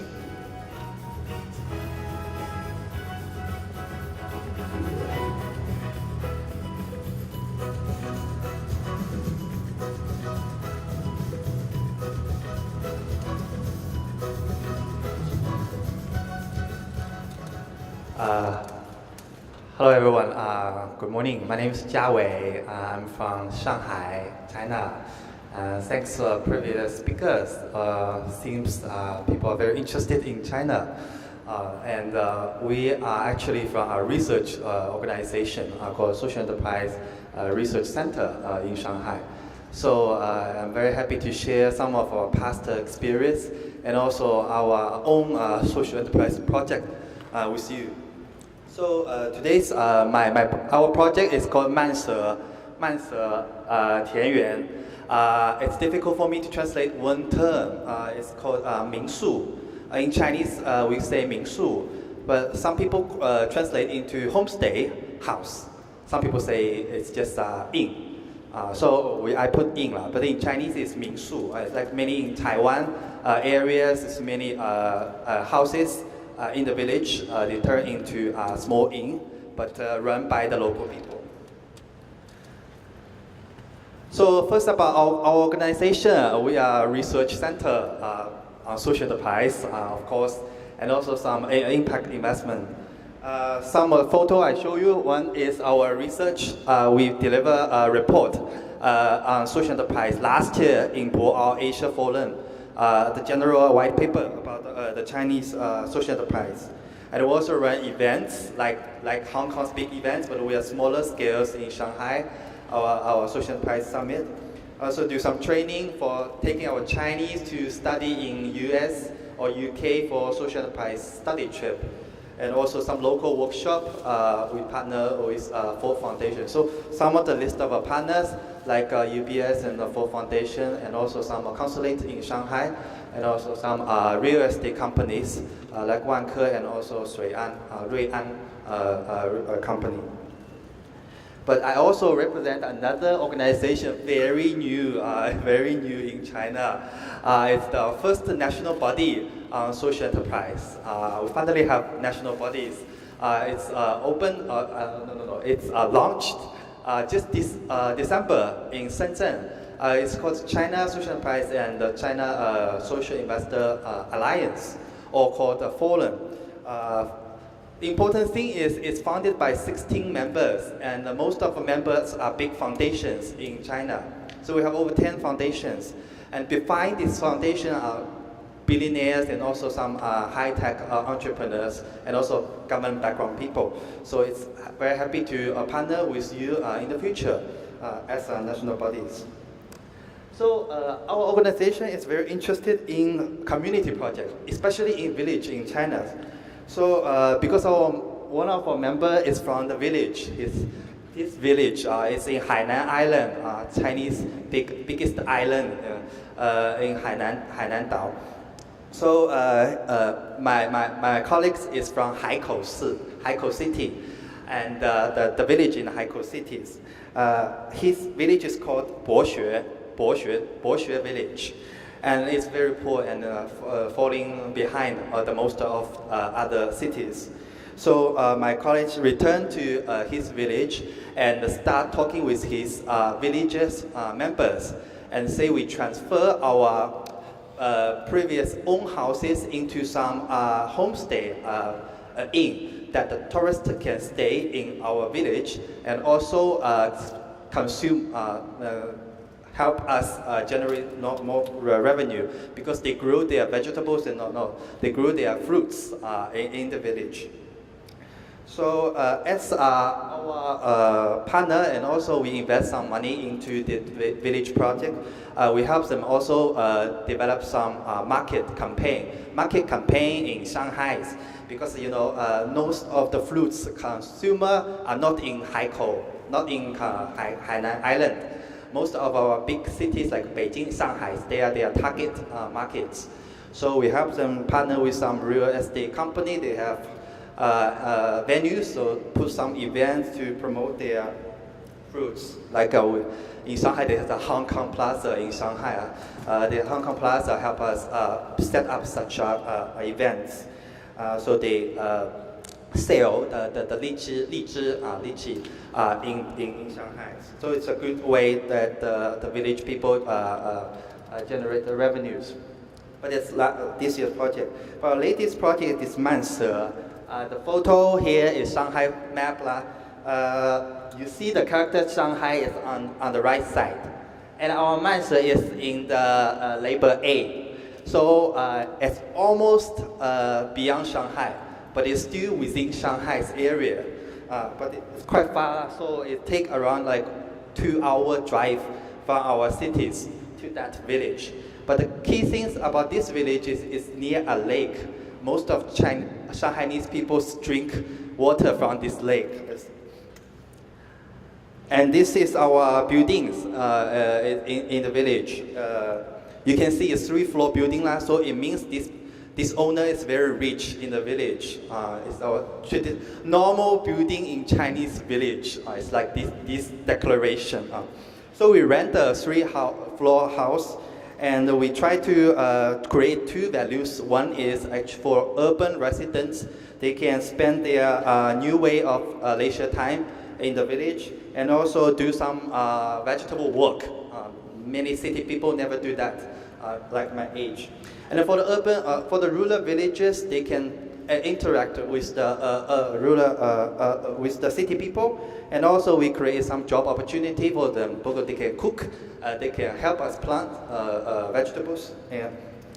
So because it's a social franchise, so what we want to achieve in the future can be a village version of Hilton hotels, something like this.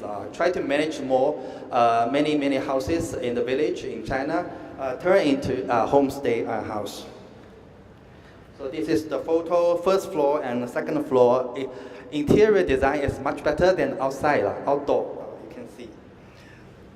Our model is, our design model is membership based. So it means that we can have 50 seats, like 50 members, so each member pays like around 10,000 RMBs. So their value is we can help them plant vegetables, so they can source fresh foods and vegetables, and they take classes in this house. Different classes like vegetable and plantings.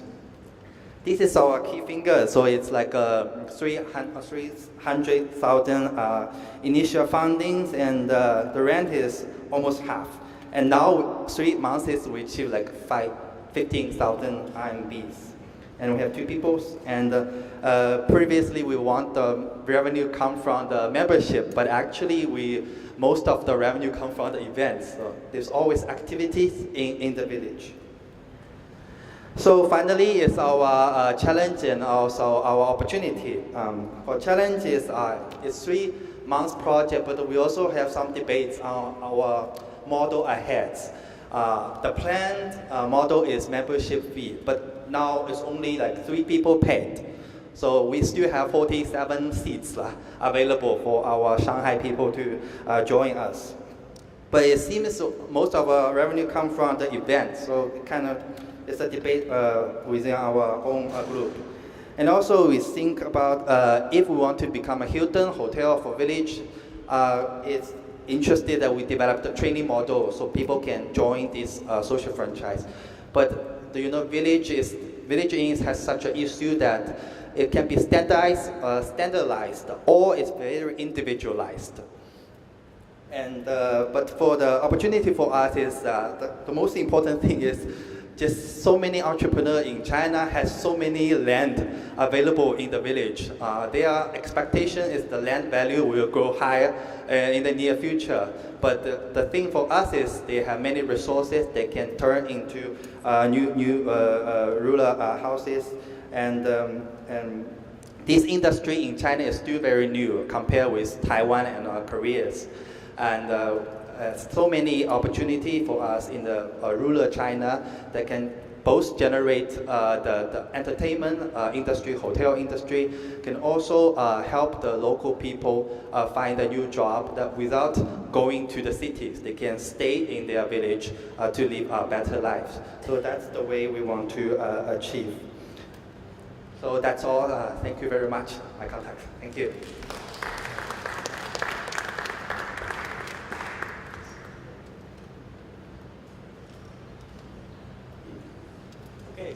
Thank you very much, Zhang Xiaowei. The next speaker will be using Mandarin. So anybody who doesn't speak Mandarin, I would advise you to grab a simultaneous interpretation headset. You just want to do that quickly now.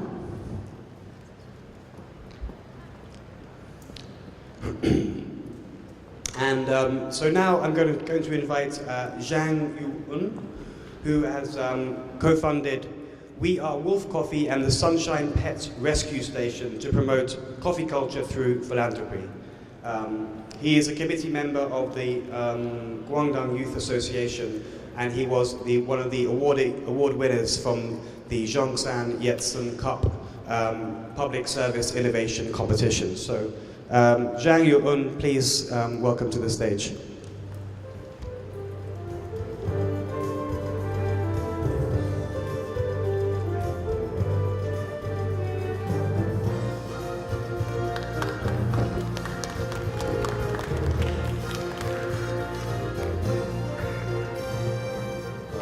不好意思，因为我的英文不是很好，所以我这次选择用中文来发言。我是台湾人，我目前在广东中山，在做一个小型的一个 NGO， 也是今年才开创的一个社会组织。它是一个咖啡店的形式去做这个。那刚刚那个讲师有说过，其实我是属于那种不是说一开始就是做 NGO， 而是当时在国内，因为 NGO 它并不是一个非常非常流行的行业。那我当时是在自己有一个咖啡的店，然后他会去做一些公益的活动，可能会帮助一些本地的年轻人做一些编秀啊，或者是 cosplay 啊，或者是一些街舞，他的一些不同的活动。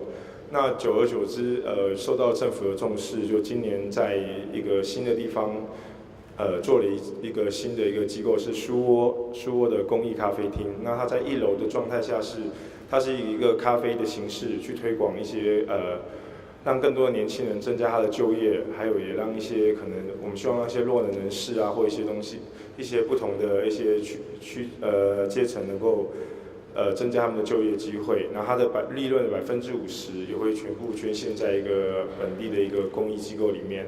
那我们在2楼跟3楼都会有一些不同的区间，可能会帮助一些可能在本地也是一个比较小型的一些 NGO。他提供一些一个场地，让他们做一个免费的一个提供使用。那其实，在目前在国内来说 ，NGO 这个小型的社会企业，其实是一个蛮新的一个行业。那其实当时也是因为这边的在中山的团委他们给了一个这个机会，然后让我们去了解这个，然后才能够把它正式的去运营起来。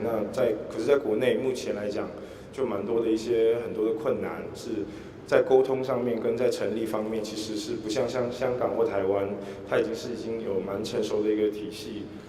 那所以在成立的时候，其实必须要再做很多的一些了解跟研究。那我自己个人就是主要是在做咖啡行业的。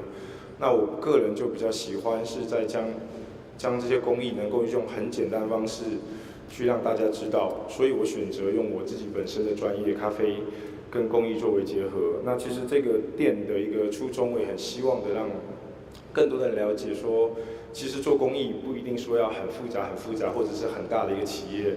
其实也许在你们身边的一些工作，或者是你身边可以接触到的一些事物，其实它都可以跟工艺做一个结合，它可能可以去帮助到更多的人。这是我自己的一个初衷。那我们现在目前的营运的话呢，相对来讲，在国内这些本来咖啡行业就是一个比较不是一个，也是目前是一个很新的行业，所以其实目前来讲的话，都是比较先是靠捐献为主。那我们在2楼目前是今年我们才开始正式的，因为我们是到了应该是再过2天才开始正式的开放我们2楼跟3楼的一个公益项目。它是一个我们想增加本地人的阅读。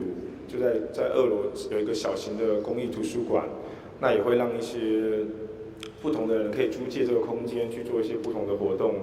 那3楼的地方呢，我们就会有一个小的公益厨房。那这个公益厨房的目的是什么？是我们会在每个时候的周末或者是一些特殊的日子，我们会提供一些老师或者一些培训，让一些本地的年轻人或者是一些家庭的主妇，我们会让他做一些简单的蛋糕跟饼干。那这些蛋糕跟饼干我们会如何去使用的话，因为我们也会跟一些本地的一些项目合作，像我们像我自己不是中山本地人，所以属于一个外来的人口，那所以我们会我比较关注一些外来的一些子弟，所以我们就会将这些食物啊蛋糕或饼干可能会分享给一些可能是从不同省份或不同城市来的一个小孩子，让他们去分享，然后也可能会定期的做一些义卖。或者是一些分享的课程的时候，这些的利润我会将去帮助给一些需要帮助的一些小朋友或需要的帮助的家庭。那这是我们这家公益店的一些主要的一些方向。那所以这次还蛮高兴，因为这次的活动其实是我们在中山有一个逸仙杯的一个比赛，那这次很荣幸是得到2等奖。那所以在这边发言，我也是很希望将一些很简单，可能准备的没有很多，那我希望把这个很简单的一个理念能够分享给大家，希望大家能够觉得其实公益不是说一定要做的多伟大多伟大，那其实一些很小的东西，我觉得每个人都可以去让这些公益可以延伸出去。谢谢大家。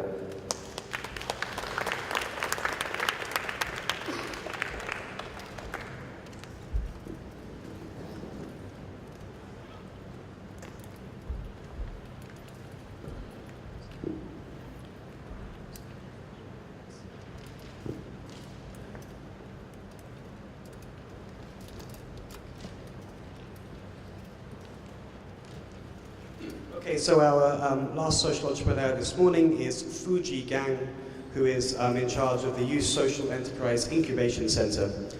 He's been working to promote social enterprise since 2012 and is currently involved in 8 projects to incubate aspiring social entrepreneurs. So please welcome to the stage.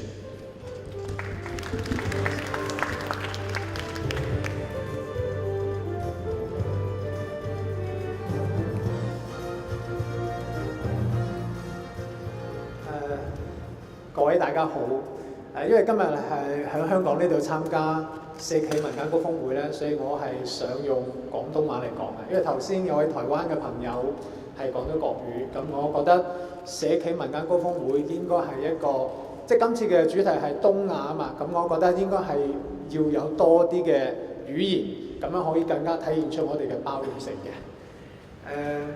首先頭先主持人都介紹咗我嘅來歷啦，咁我本身係喺廣東省中山市，咁頭先喺呢度都要借呢個機會係多謝下我哋同音翻譯嘅我哋各位嘅工作人員，因為佢哋係要喺好短嘅時間之內要將大家所講嘅嘢要整理出嚟，非常之難得，多謝你哋。我先介紹下我哋中山嘅我所在嘅呢個機構佢嘅一個運作模式。咁我係非常固執嘅堅持，我係一個社企嘅一個負責人。因為我哋做緊嘅嘢呢，其實好簡單，就係我哋係做社企支持服務嘅，我哋係幫助中山嘅一啲社企嘅項目係做得更加似社企，呢個係我嘅工作。我哋呢會向我哋嘅孵化嘅對象係我哋叫做中山市社會企業孵化中心，好似雞乸孵隻雞蛋咁樣。我哋希望咧係將中山嘅一啲 NGO 咧係可以將佢由一隻雞蛋變成一隻雞仔，將佢從 NGO 係變成一個社企，呢個係我哋嘅願望。咁我哋會向我哋嘅孵化對象，我哋會向嗰隻蛋收錢嘅，因為我既然係社企嘅話，我必須要有我嘅商業嘅模式，我必須要盈利，咁樣我先至可以生存到落去。但係呢個唔係我唯一嘅盈利方式，因為我會將向嗰隻雞蛋，即係向我哋嘅 NGO 收取嘅嗰部分嘅錢呢，我會將佢轉化成為其他嘅一啲資金嘅支持。種子基金嘅一個支持，會係反饋翻俾佢嘅，會係反饋翻俾佢，等於就係話佢會用嗰筆錢去購買我哋嘅服務，最終係用於佢哋身上邊。咁我哋點樣去生存？我哋點樣去發展？咁我哋另外一個盈利嘅來源呢，其實係政府。我哋會向政府攞錢，因為我會同政府講，我每年我會培育咗、孵化咗咁多嘅社會企業，係為社會建設係做咗咁多嘅一啲貢獻。你可唔可以俾啲經費俾我去支持我嘅發展啊？一開始好少但係隨住近呢幾年社企嘅呢個概念係講得越嚟越多，政府嘅支持都會越嚟越大。到依家為止，我哋社企孵化中心嘅基本嘅運作經費、人員嘅工資係可以向政府資助呢部分費用當中開支，咁樣變得我可以更加之自由咁樣去培育我嘅社會企業。咁呢個都係我嘅呢個社企中心嘅一個經營嘅方法。咁同樣頭先有好幾位嘉賓，包括國外嘅啲嘉賓，都對中國非常之了解。咁大家都提及到一個問題，就係叫做因為中國好大。我頭先記得有位嘉賓係 set 咗一個中國嘅地圖出嚟咁我想呢度想講一樣嘢咧，就係社企響中國唔同嘅地方應該會有唔同嘅生存模式因為呢個係唔同嘅地方，佢嘅經濟、政治、人民、歷史、人各方面其實都唔同，好難有一個 model 嘅社企嘅 model 係可以全部可以通用嘅，冇嘅唔同嘅地方肯定會有唔同嘅社企模式。咁第二個頭先有位女士都提及到社企點樣去定義、點樣去界定佢。我覺得我自己覺得就係話呢個其實唔需要介意嘅。我哋唔需要介意點樣去定義社企究竟係乜嘢。我覺得就係只需要堅持社企嘅精神同埋社企嘅理念去做就得啦。究竟我打比方，即係商業嘅企業就好似紅色，NGO 公益組織就好似黃色。喺紅色同埋黃色之間，佢係一個過渡嘅顏色係橙色。咁究竟紅到咩程度嘅橙先至係橙，而唔係紅色？同樣就係究竟係黃到咩程度嘅橙先至係橙，而唔係黃色？我覺得呢樣嘢唔重要關鍵我哋自己有一個信念，關鍵我哋可以堅持到社企嘅呢一種精神去做就得啦。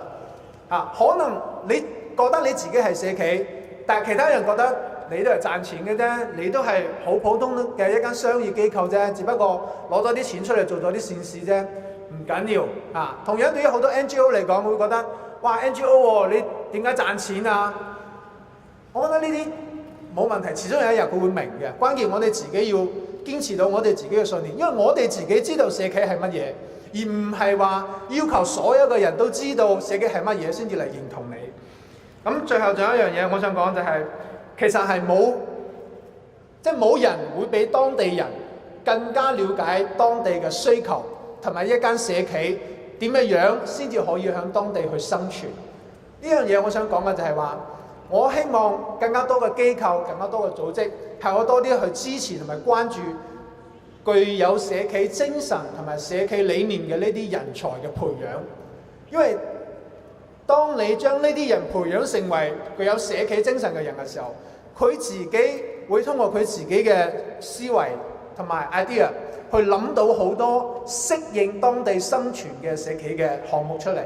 我覺得咁樣可能會比直接照搬其他地方嘅一啲模式夾硬去套，可能會嚟得更加會容易一啲。然後最後一樣，中山頭先所講咗就係國父孫中山嘅故鄉咁我係嚟自中山嘅，咁中山非常之重視同埋關注社企嘅發展。今年我哋係第三屆參加呢個社企民間高峰會，咁我希望都今後一直只要呢個會再繼續辦落去，我哋都希望中山都會一直參加落去。所以喺呢度希望在座嘅咁多位可以多啲關注同埋支持幫助中山社企項目嘅發展。歡迎大家嚟到中山，多謝大家。